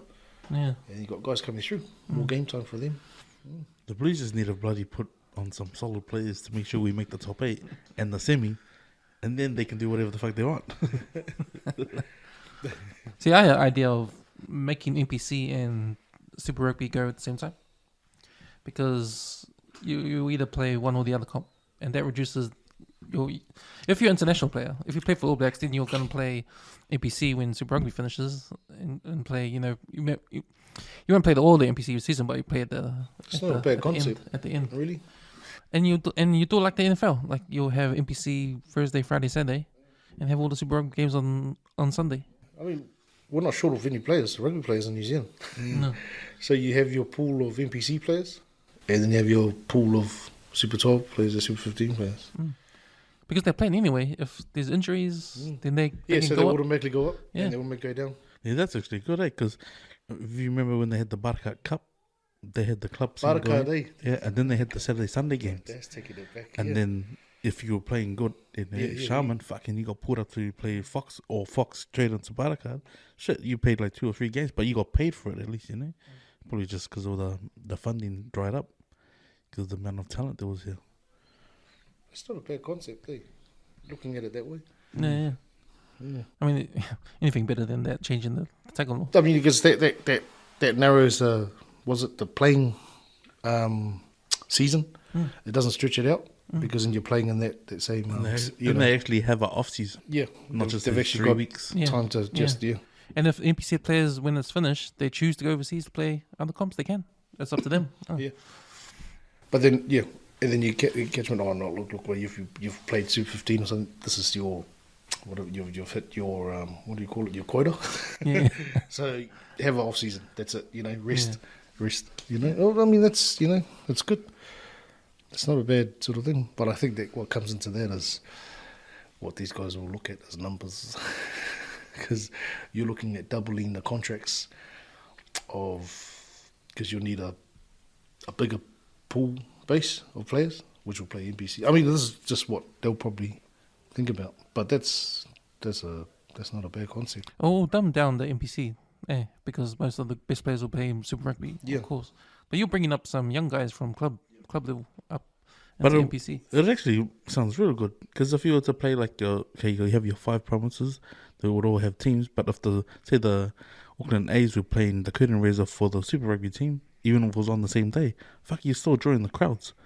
And Because they imagine get a if, double header too. yeah, and imagine if they got the schoolboy rugby to play like they did back in the day. Yeah, they did. Everyone will show up for the lunchtime game and then stay for the afternoon game. But it's trying to get the games being played on Sundays again, is where everyone can eat just. The terrace tickets that normally used to be $20 will be $80. Will be 110 bucks. But that's, I mean, you look at it that way. Who wouldn't go? Who wouldn't, want to go to Eden Park and watch 4 games, 3 games? Yeah. Like you got NPC or even First 15, NPC, Super 15. And, Yeah, man, I'd be keen on doing these. The triple headers if it was played like that. oh, be expensive night though at the bar. And then start doing BYOs. This reminds me on social media. I saw that because LeBron James is almost at to beat the world record. How many points in the career? He's gonna beat Kareem Abdul, because Kareem Abdul-Jabbar, he's got the record for the most points, and I think LeBron's like 60 points away. So they're gonna their game who'll hit it, but they doubled the price of the Tickets. The tickets. It's like 20 grand for a ticket. And if he doesn't, I would be surprised if they say 30, please. 30, and you're gonna come off with ankle injury, and you're gonna get like half the gate. Sure. crazy how the world is, today with prices and things like that. Just because an individual. I mean, I love that stuff. I love American sports because the way they have their sports culture and that. The way they spend their money is crazy. Yeah. Nothing small over there, eh? No. If they do something, it's big. It's massive. It's massive, yeah. and it's, they just chuck money in there like it's they got sponsorship for days, man. I mean, I see some video footages of college sport. Yeah. Man, it's almost Like like the college is bigger than the NFL, man. yeah. I'm like, is that just college sport? And the way I'm like, I think number 1 is NFL. Number 2 is actually college football, and then NBA is like third. it's crazy. It's not even near. But I remember last year in the Rugby League World Cup when Australia, they were gonna have different numbers. They were gonna have the proper numbers. I reckon that's it's a shocking call. Yeah. To have their own numbers, eh? Like, I know what you're talking about, that World Cup, eh? Yeah, the World Cup, yeah. Because they weren't playing with their numbers like one as fullback and all Yeah. that.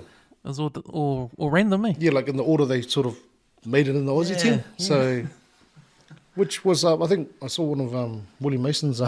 His take on it was probably the best. Oh, yeah. What It was wins. it's like, hey, I want to if I make it for my country, I want to play the 8 jersey because of the past players that, so I want to.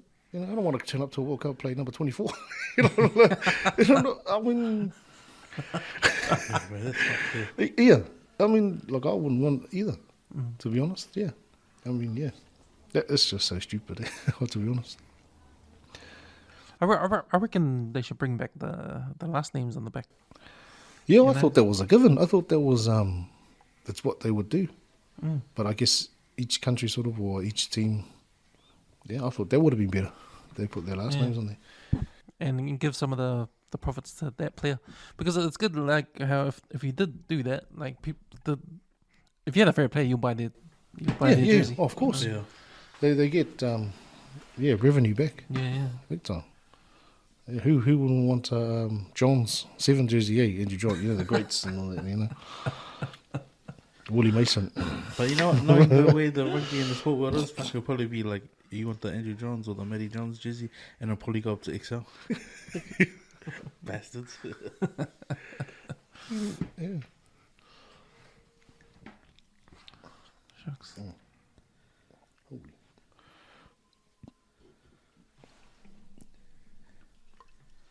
How you doing for time moves? Shucks, time's gone fast, eh? Like, this is what I mean, man. I thought those, just an hour is all good. Shucks. 2 hours, eh? Pretty much. I gotta ask, man, because I know a lot of old boys who want to listen and probably want me to ask you. But can you name 3 games that you played in? One for school that stood out, like one of them, like, man, this is a game. One that you played in, one that you probably didn't play in. One club game you played in that was like stand up for you, and then a rep game you played in. Or province game. I guess. First 15 one. I guess that it always comes in the back of my mind, and that was first year, 99. We beat Urahu. It was out at Sturgis Park. Was it 99? Yeah, 99. Urahu had the Moeska Cup. That's when we won the Moeska Cup. In 99? Yeah. From them? From them. Urahu had them. Because I think Rini and them had them from 98, 97, 98. But they still had a good team. Junior Poaching, Junior Poaching and Simon Lemalu and these other guys, yeah. But I remember that game for reasons because we came from behind, and I was on the bench actually. Yeah, came on the wing, and I think we were losing by a try, and it was only probably 5 minutes, 10 minutes to go. But the way we won it was, because Urahu had the ball, and being on the wing, they kicked it but didn't go out. So I just happened to be at the back. And I remember, but lucky the boys had made it back by then. I just did a kick. I just kicked for the hope of kicking it down. And I remember the boys chased it, and Pat got it and scored in the corner. Oh. And I think that was to draw it. But when he scored, my old man was down in the dead ball line, and the boys they still give it to me when they think it. My dad was to the Urahu supporters, Triple H's suckers. Dad was, for our Kelston supporters, and he was, the boys say he's just suckers. And then Grubner, Tony Grubner, was playing first 5 for us. He got the kick from the sideline, probably 5 metres in. Yeah, and that was down at Sturgis Park. Yeah, I remember that. That was the game, and then got it over. And then all after that, probably they came to kick off. We kicked it out. 99. That was real crappy ground. Yeah, that's when we took the Moeska Cup. Shit, Yeah, but the way, it was just character. The boys dug in deep, came back, real good out of whose side. That we ended up playing in the semi-final that year. Yeah. But at Kelston, that's, yeah. That was early, probably round 2, round 3. Yeah. Right. So that's the first thing that really does stand out for me. Young fella. And the first 15, and then, winning that major trophy. It's like the Ranford Shield of Yeah. Yeah, we played like Southwood, Yeah. and I think it was 2002 over there. And they had, but they were doing those cheats ones, eh? I will say it, man, for the record, because they were playing all the Catholic schools. Yeah. My cousins, they went to La Salle. My cousin went to St. Paul's. He said it was just those 3 schools just going back and forth. Because you can only put it up like maybe 5 or 6 times a year. But because they were just taking us to all the stink teams, like they came play Liston, and they went and played like St. Paul's, so they were retaining it. There's no way they're going to lose it. Catholics. Shocking, man. What about your club? If game? you're a holder, you can. Yeah, you have to put it up. I think it's 3 But times. you can choose to. Yeah, you can choose who you play against and put it up. Oh, club game. Oh, there's 2, but I think the major one would probably be our final in 03. Yeah, against Varsity. When we won it together. Yeah. What was it, 2 or 3? That Yeah. was a young stacked Kelston team too, right? Yeah, it was a good. It was a lot of us. Yeah, it was a lot of us. It was Wax. Wax was 8. Pat was 6. I was 7. Sua was centre. Tom was second. Missy was on the wing. Whereas I was a fullback. Tolly. Yeah. Matt Tolly was prop. Well, and then we had all the other West boys from Henderson and that. Yeah, I mean, it was Mike Wild and those guys. Yeah, it was a real good John Singhill. But, what's his name? Craig McGrath, who's the Auckland coach now, was our captain and halfback. Yeah, we that was our second final, actually, because we made it the year before. But we lost to Ponsonby in 02. And then, in 03. Yeah, we got exposed in the first 15, 20 minutes. Because we played against Jerome Lome was playing. Yeah. John off 4. I see at level. What's the name? Yeah, Tanivula, is it? The centre. They play for the Blues. So they're the stacked team. Daniel Braid. Yeah, but I got schooled my first scrum. At least Nesness were playing for us. Yeah. And he was our first 5. Yeah. Yeah, I came off too late off the scrum. And I think Eliota was playing that year. Or was it someone else on Jamie Halua? I think Jamie was playing that year, Halua. It just came straight through my channel way. It was my fault. And then being the young, I was only 19, 20. Yeah, playing the...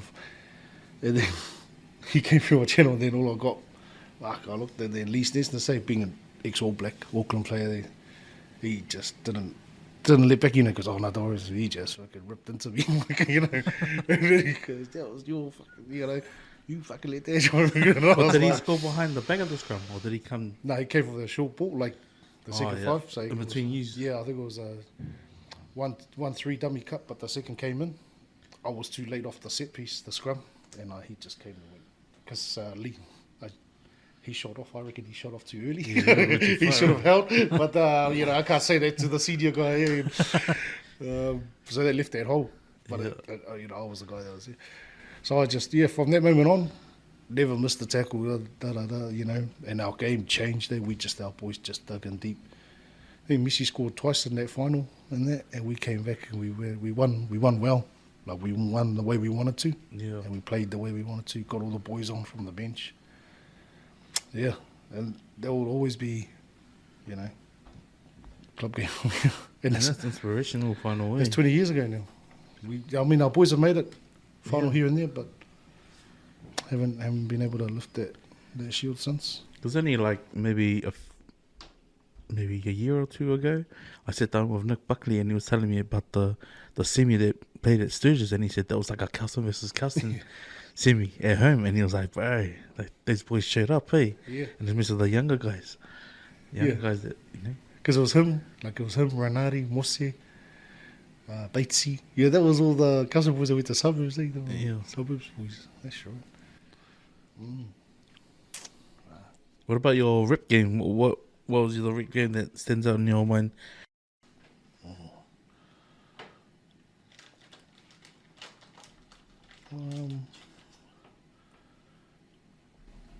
It'll be my first New Zealand team. under 16s. Yeah, they beat New Zealand 16s. Auckland was a big thrill for me, you know, making it from 15s, then 16s, and then I think that was a real sort of catalyst year for me that really sort of got me into the systems for Auckland and New Zealand. Is that the year they just built that down Palmerston North, the rugby? Yeah, the Rugby Institute. So we went down there. But yeah, so that came on the back end of being have a good season with Auckland 16s. And then I didn't think I would make it down to a trial for New Zealand 16s, which Sammy and John C. Neal played for the year before. Yeah. Sam was captain the year before for 16s. So I went down, and it was massive. The Institute Army, everything you can think of was down there. But that was our game was against Australia. It was at home, but it was down in Palmerston North. Yeah, but I think that was memorable was because we were down there for a week because it was a whole week's training. You know, those, sure your mum, they had the Carter Holt Harvey bags, those big... the green one? The massive one. I packed all my clothes in there. When I turned up to the domestic airport, look, all the boys just had like a backpack sort of thing, and like I had like everything in there. It was my first time away from home that long. I took the big hard Carter Holt bag, man. Lucky I met on the plane. I'm sure it was too heavy with the kgs, but we went down, did the trial, and then named the team. Yeah, and then Ben Atinga was still there because he played the year before. Yeah. Yeah, then I spoke to the coach, and the coach called us into a meeting room and that, and then just talked to Ben, and I said, the team. Before they named the team, sorry, they said that look, we're looking at name me captain and Ben vice. I was like, I had no idea. I was just blown away. But he said, no, it's serious. Ben's been in that team. This is the second year playing 16s. He's a mean player. But they just said, oh, yeah. So, rang up home, and they were excited now. So, I need to send my bag back, the Carter Holt Harvey bag, because that was the first thing looking at team issue gears, everything. So I said, I won't need these clothes. I've got clothes down here, don't I? And then then the next week was just preparing for the game. So we played Australia, and that was a real, never forget that day. Yeah, just leading the boys out, talking to them first, and then leading them out, and then back then it wasn't as televised. Like it was a camera there, but I think it was only certain live sort of stream, whatever you could get back then. It was singing the national anthem, leading. We had one of the Māori boys lead our haka though. But in that game, we'll never forget it. It was a special moment. Yeah. Had my old man now, came down with my auntie. My uncle, my mum couldn't make it down because my auntie, she came down. She wanted to come down, the one that sort of raised me when I was a bit younger. And then, my little brother Jimmy. And that. Yeah, it was good feeling, my cousin Fred. Seeing them in the stands down in Palmerston North. Never forget that. First time putting on. So you speak black jersey in that, but we won that game really well. We won by 10, 15 points. And that's where it sort of took off from there. Yeah. I got to ask, man, because I knew you'd be a lot of heartbroken from this answer. But with the same thread of question, but can you name a player? Standout players that you've played with. You can name a couple. We'll give you a couple. 2 from school, 2 from club, and 2 from referees.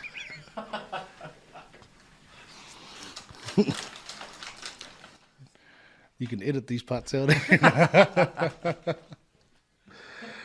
No, I think. Jeez. No, bro, I went sugarcoated, man. I bet you can bring in a whole lot of guys that played in our era. You'll be on the one. You'll be either one, or the one or the 2. That's what I know. So, bro, when you got the captain on, you might as well ask. I guess, because played with them. A couple of them were through all the 3. So I guess I'll go the way I best remember them, where, you know, when I played with them. So probably at school, played with young fellow will probably have to be Jagger. Jagger was one, just first year, actually, yeah, just the way he played defence, attack, just the way he led. Being a young guy in the first 15. Two-way. Yeah, two. Cool.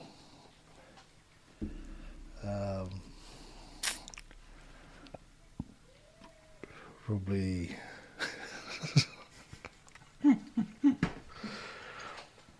at school. Yeah.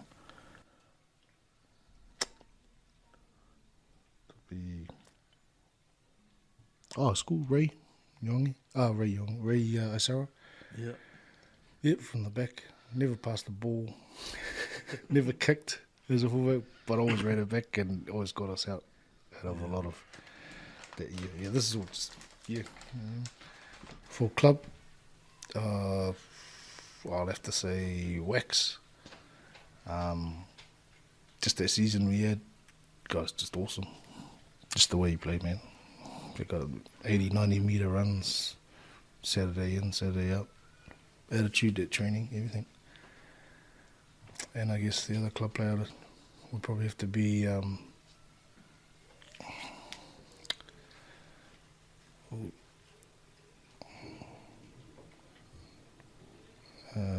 cousin Suasegi. Yep. Just led, you know, on the backs and stuff. And then was that a rep?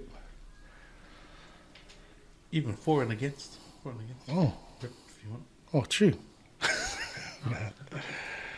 No, I guess for rep,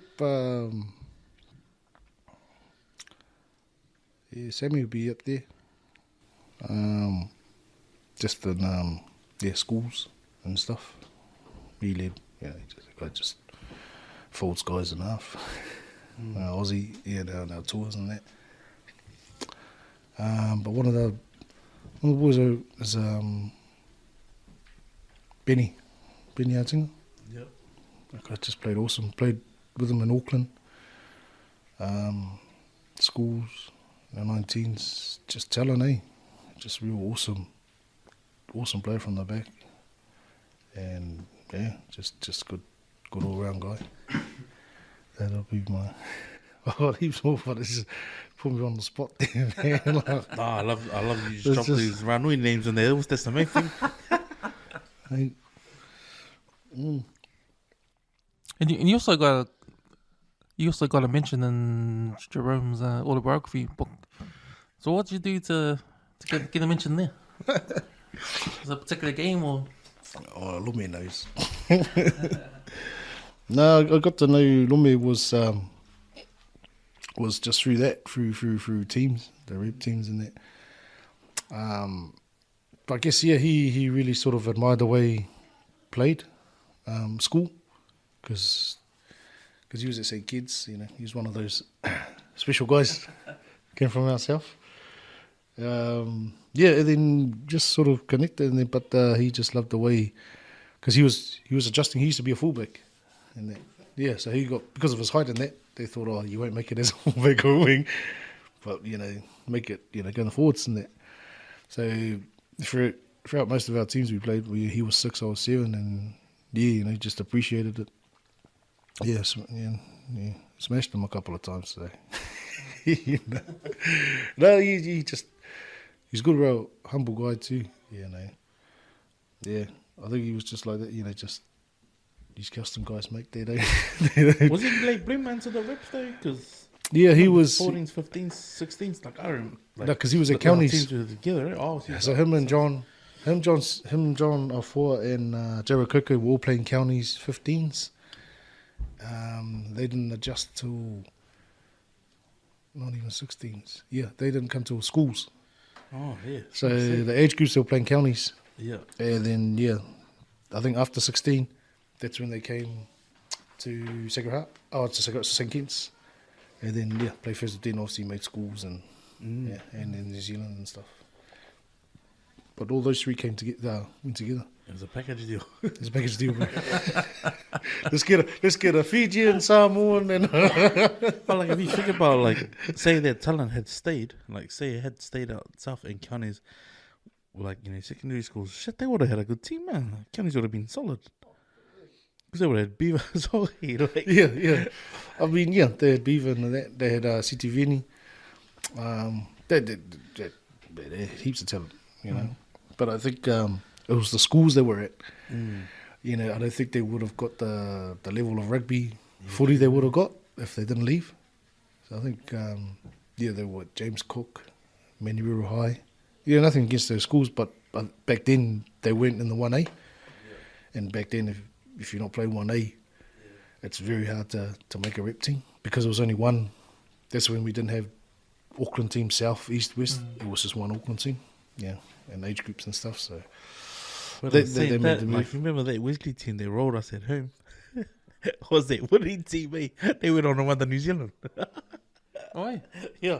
Oh, true. It was Cincinnati. That was the. What was it? I don't want to remember that game. What was We that? had the whole season unbeaten, and then we lost the semi at home. But because we finished top of the table, we went through to the Nike top 4. Because Auckland needs to take the winner at the top of the table, and whoever won the comp. So we beat whoever won the comp. We lost. I think we lost the Kings at home. Yeah, we lost the Kings. And then we played the winner of the counties, but Wesley was straight through because they played in the 21s comp. Yeah. And so we played them at home, thinking, we've hit the rest. Yeah. Then this Maoli guy just kicking the ball like a soccer ball scores under the post, man. They had a good team. They went on and won the secondary schools. You know when you played against Australia, did you recognize anyone that made it to Oh yeah. No, yeah, there the was Wallabies? quite a few there. Mark Gerard, Yeah. fullback. Yeah. Yeah, he's from Played for yeah. New South Wales there. Yep. Yeah. Morgan Tuinui, the centre, played Yeah. Waratahs and Aussie. They all made Aussie teams. Who's their halfback? Valentine. It was Valentine's his last name. Yeah, there was a couple. And I think, Tawaki. Tawaki, yeah, that's his name, Tawaki. Fijian, big Lucy, played Brumbies and that. Yeah. But, there was a couple of other guys. But, we all played schools and that. Played them over there, actually. No, it was heaps of them. Even, I think our 19s World Cup, some of those French, I remember the French boys that, the first 5 that's finished up and that. Those are memorable guys playing in the World Cup those years. And see them go on international stage. Did you ever get any major injuries?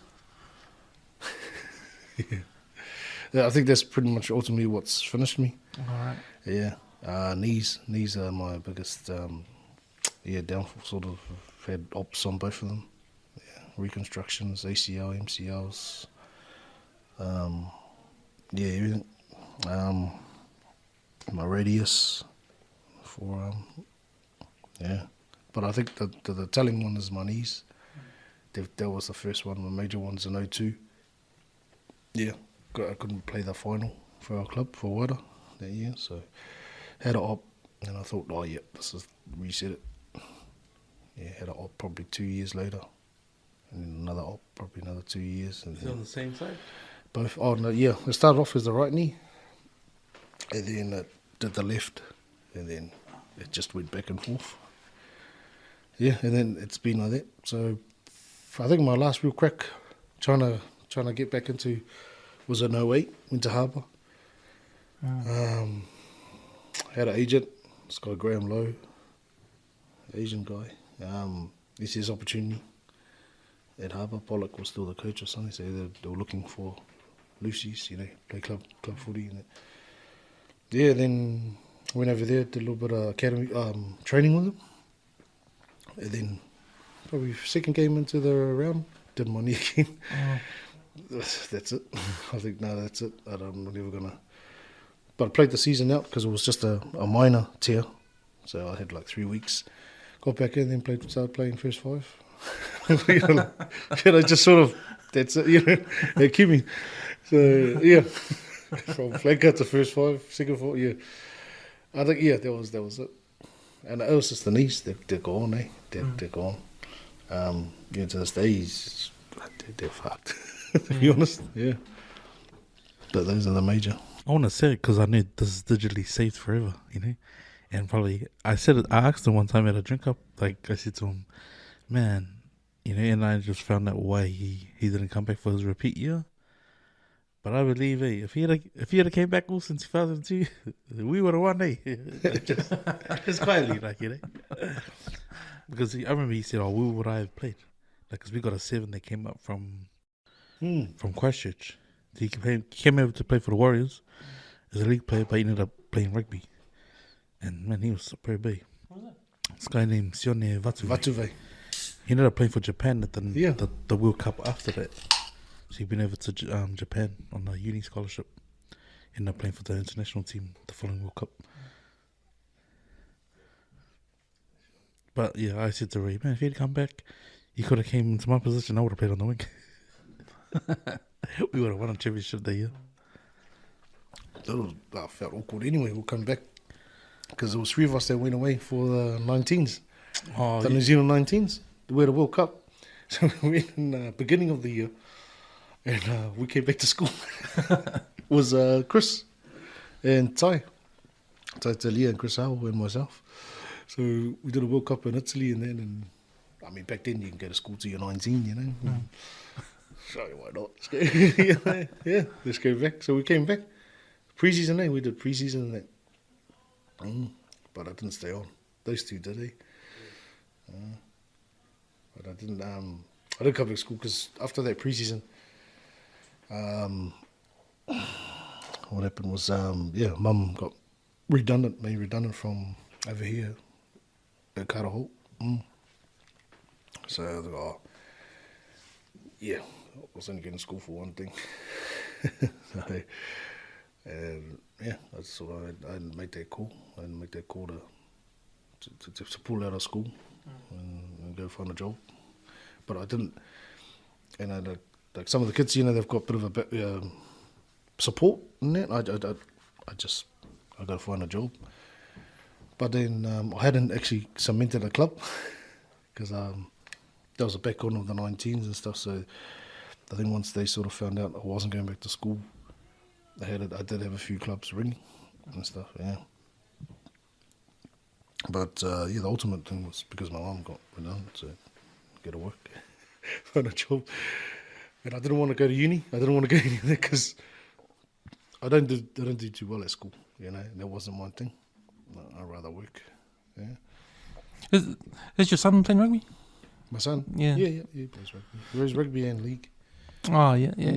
So, when you look back at your sort of rugby days coming through school and you see your son growing up and the pathway through, if that's what he wants to do, like professionally or, because when you compare about the pathways of rugby back then to now, for your son, is there a big change? Is there a big difference in he's got it better now than I had it when we had it? Oh, I think sort of thing? But now there's more opportunity.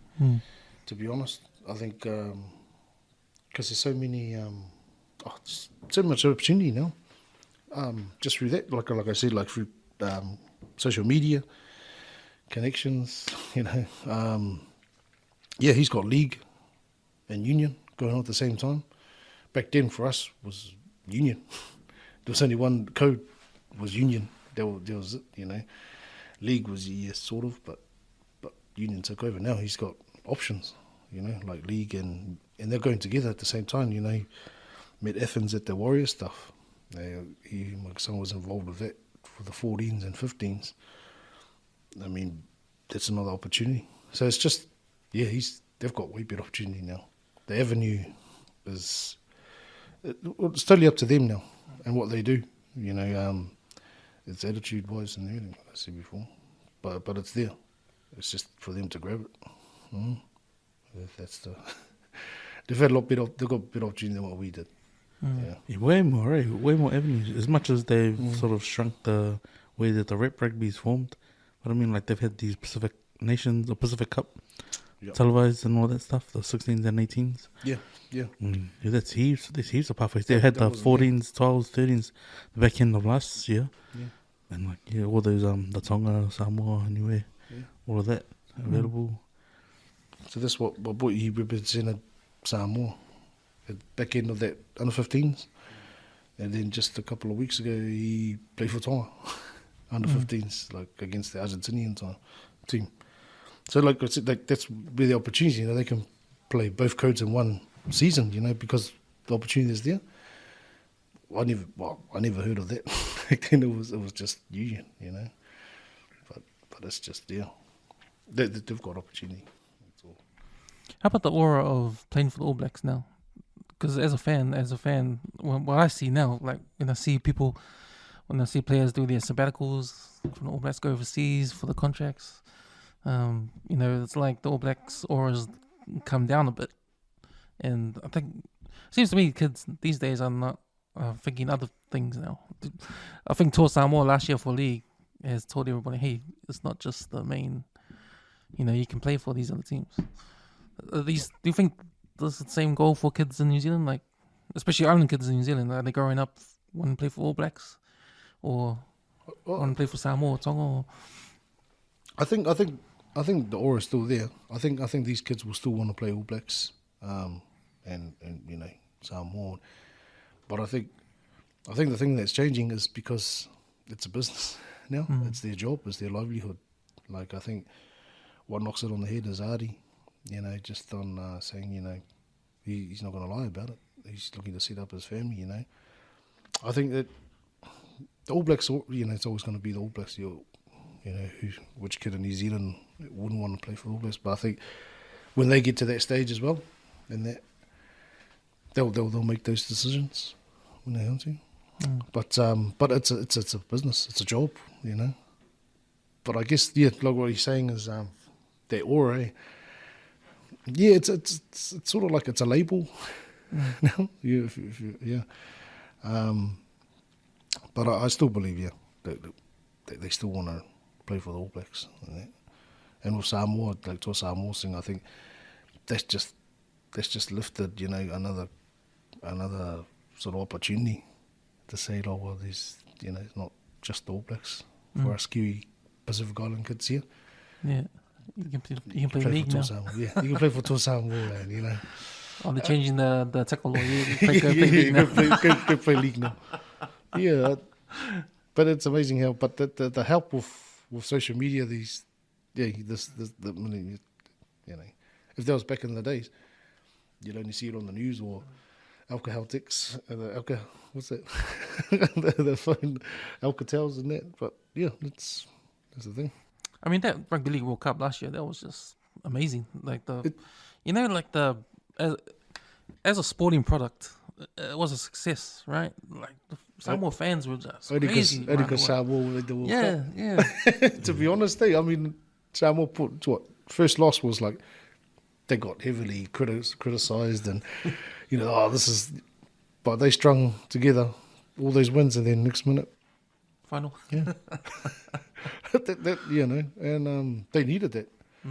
They needed that their League World Cup because 99%,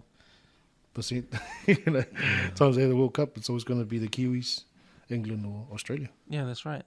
And if you think about the Rugby Union World Cup, like there's never been a team that's done that, gone straight to the final from, no, a tier two nation. Yeah, you don't see Uruguay or even us Samoa, make it to the final. It's huge. It's massive, and I think it's every Samoan kid now wants to be a tall Samoa in a way. Oh no, yeah, I reckon the Rugby League World Cup has done amazing things for sport of rugby league. Yeah. And even the NRL, like the way they market the NRL looks like American sports. The way they do their drama, make a big deal out of it, so that kind of stuff. Off-field antics that they arrested. Yeah, man. Oh, carrying on with my theme with my questions also, and like before we wrap up. But I just gotta ask, man, because you know I've always believed that if you had came back and finished your last year with us, because we started our under 15s campaign together, and then I played my first 15 game, and you played on the other wing in '99. But I wish like I got the opportunity to play the whole season with you, especially the 1A, and then finished our semis on a high. Because I believe if you came back, we would have won. And I believe we would have won. We would have made the final. We would have won that final too. But like, if you can remember far back enough, like in the boys and the talent that we had, they came back that year. Because you played the preseason. But if you could just like give us one more talk in the changing room before we knock off the bottles. Because I know for a fact there's some boys that listen. And I believe that the mental toughness that they rubbed off from JT, from Jagger, and like seeing that set up, and I know it would have rubbed off on you, and you seeing all the other boys. But yeah, man, just give us one last inspirational yarn before we take out the 2002 1A final. Take to the field rules. Because I really feel like that moment was robbed from us. But at least on this, we can say you can have those last words in the changing room rules. Oh, so man, it's a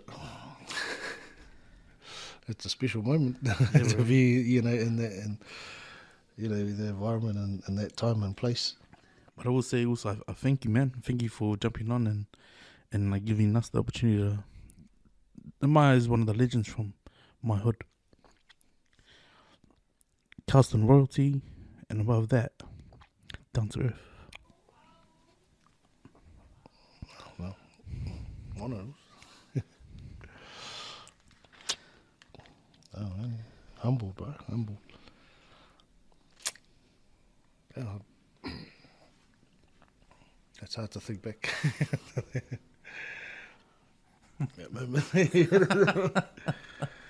But me, it's like I said to him, I said, where it comes from the heart, and all it would take for me to say something, and the words that come out would be just to look around, and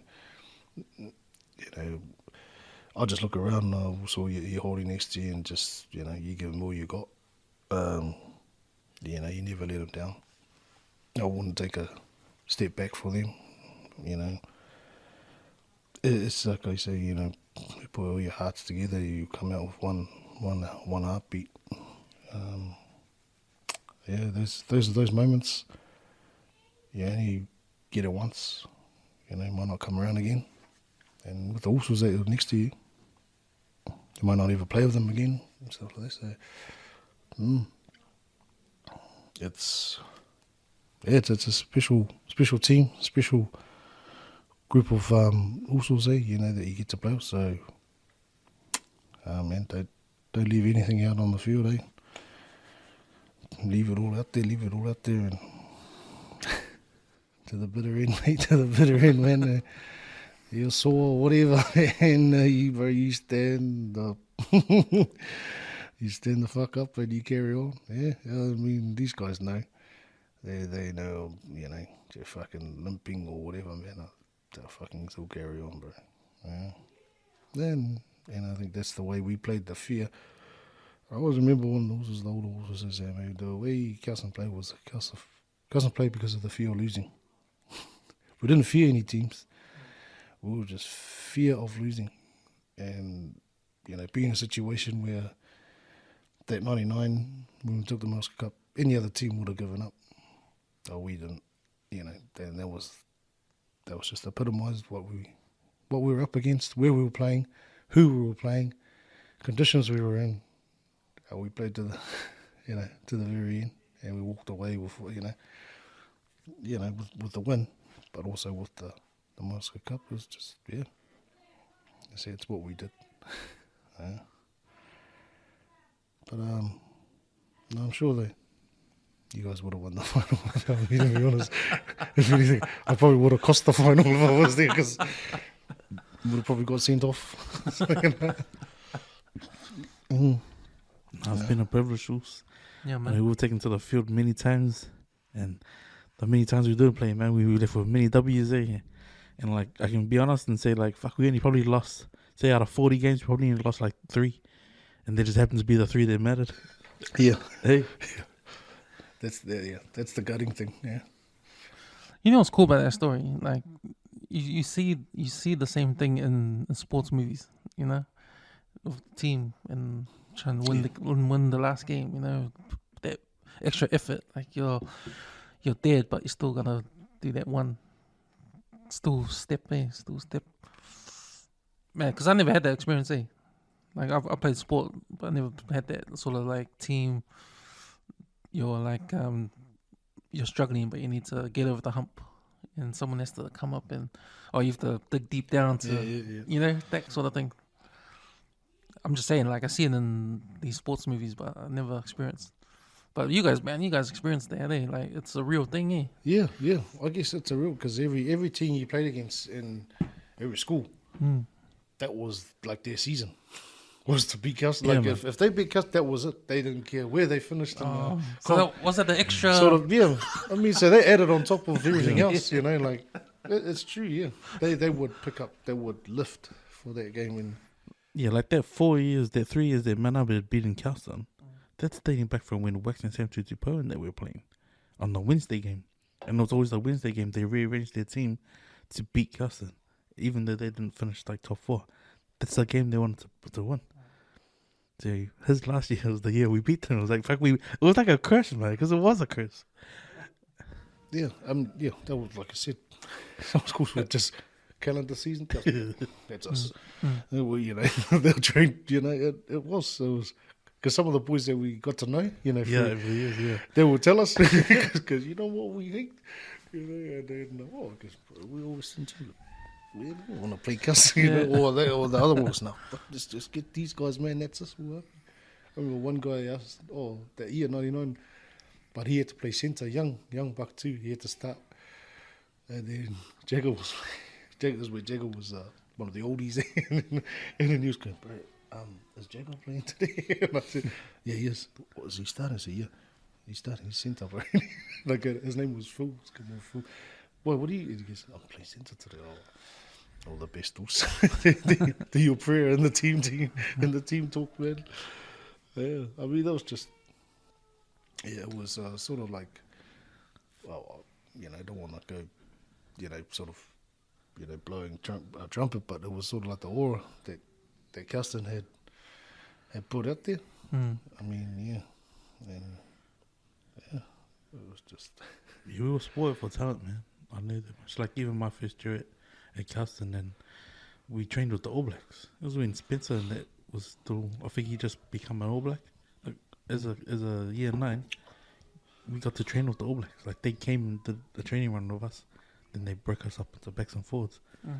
Yeah, like everyone was like, if you weren't part of it, it was like, oh, sad, you missed out. But I mean, that's how much we were exposed to it, which was like, what could he? Yeah. Yeah, now blessed to have crossed paths, bro, and be from the same hood, eh? That's the golden nugget right there. Just thanks for the opportunity, you know. Now, thanks for coming, Ray. It's been good. So what's happening for 2023? Like, you got your son at school. Yeah, just backing all my kids really. Yeah. He's getting a bit old. He's be 16 this year, so. Maybe, you know, trying for first 15. Yeah, see if we can get in the squad. Or, you know, if not, send him to Kelston. So that would be my wish. I mean, hey, if Joel Burns and Mickey Lee are bringing their boys from Westlake and Max Barry's, always dream, man. Yeah, I think that's just same goal that it's sort of you support the kids. Work life, and just trying to get sort of but one up, I guess. Yep. You know, getting through life. Yeah. World Cup year 2 is going to be a competitive World Cup, I think. Is it October? November, October. I hope so. I don't even know who's going to win. for the first time.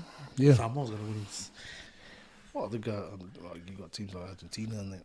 You know, they really put their foot forward. They're just growing and growing each year. And when it comes, it seems to happen around World Cup year. They really hit their straps. I mean, you guys like Scotland, back-to-back seasons now beating England. Yeah, that's You know, nice. the Six Nations. You know, they're just getting confident, better and better. Yeah, it's pretty much anybody sort of. All Blacks will have a tough World Cup. Yeah, they just see how they go against the Bull games and that. Australia, the Aussies, mate. Where they're gonna end up, but won't be in the quarters. That's sort of the, yeah. Sweet man. Thank you.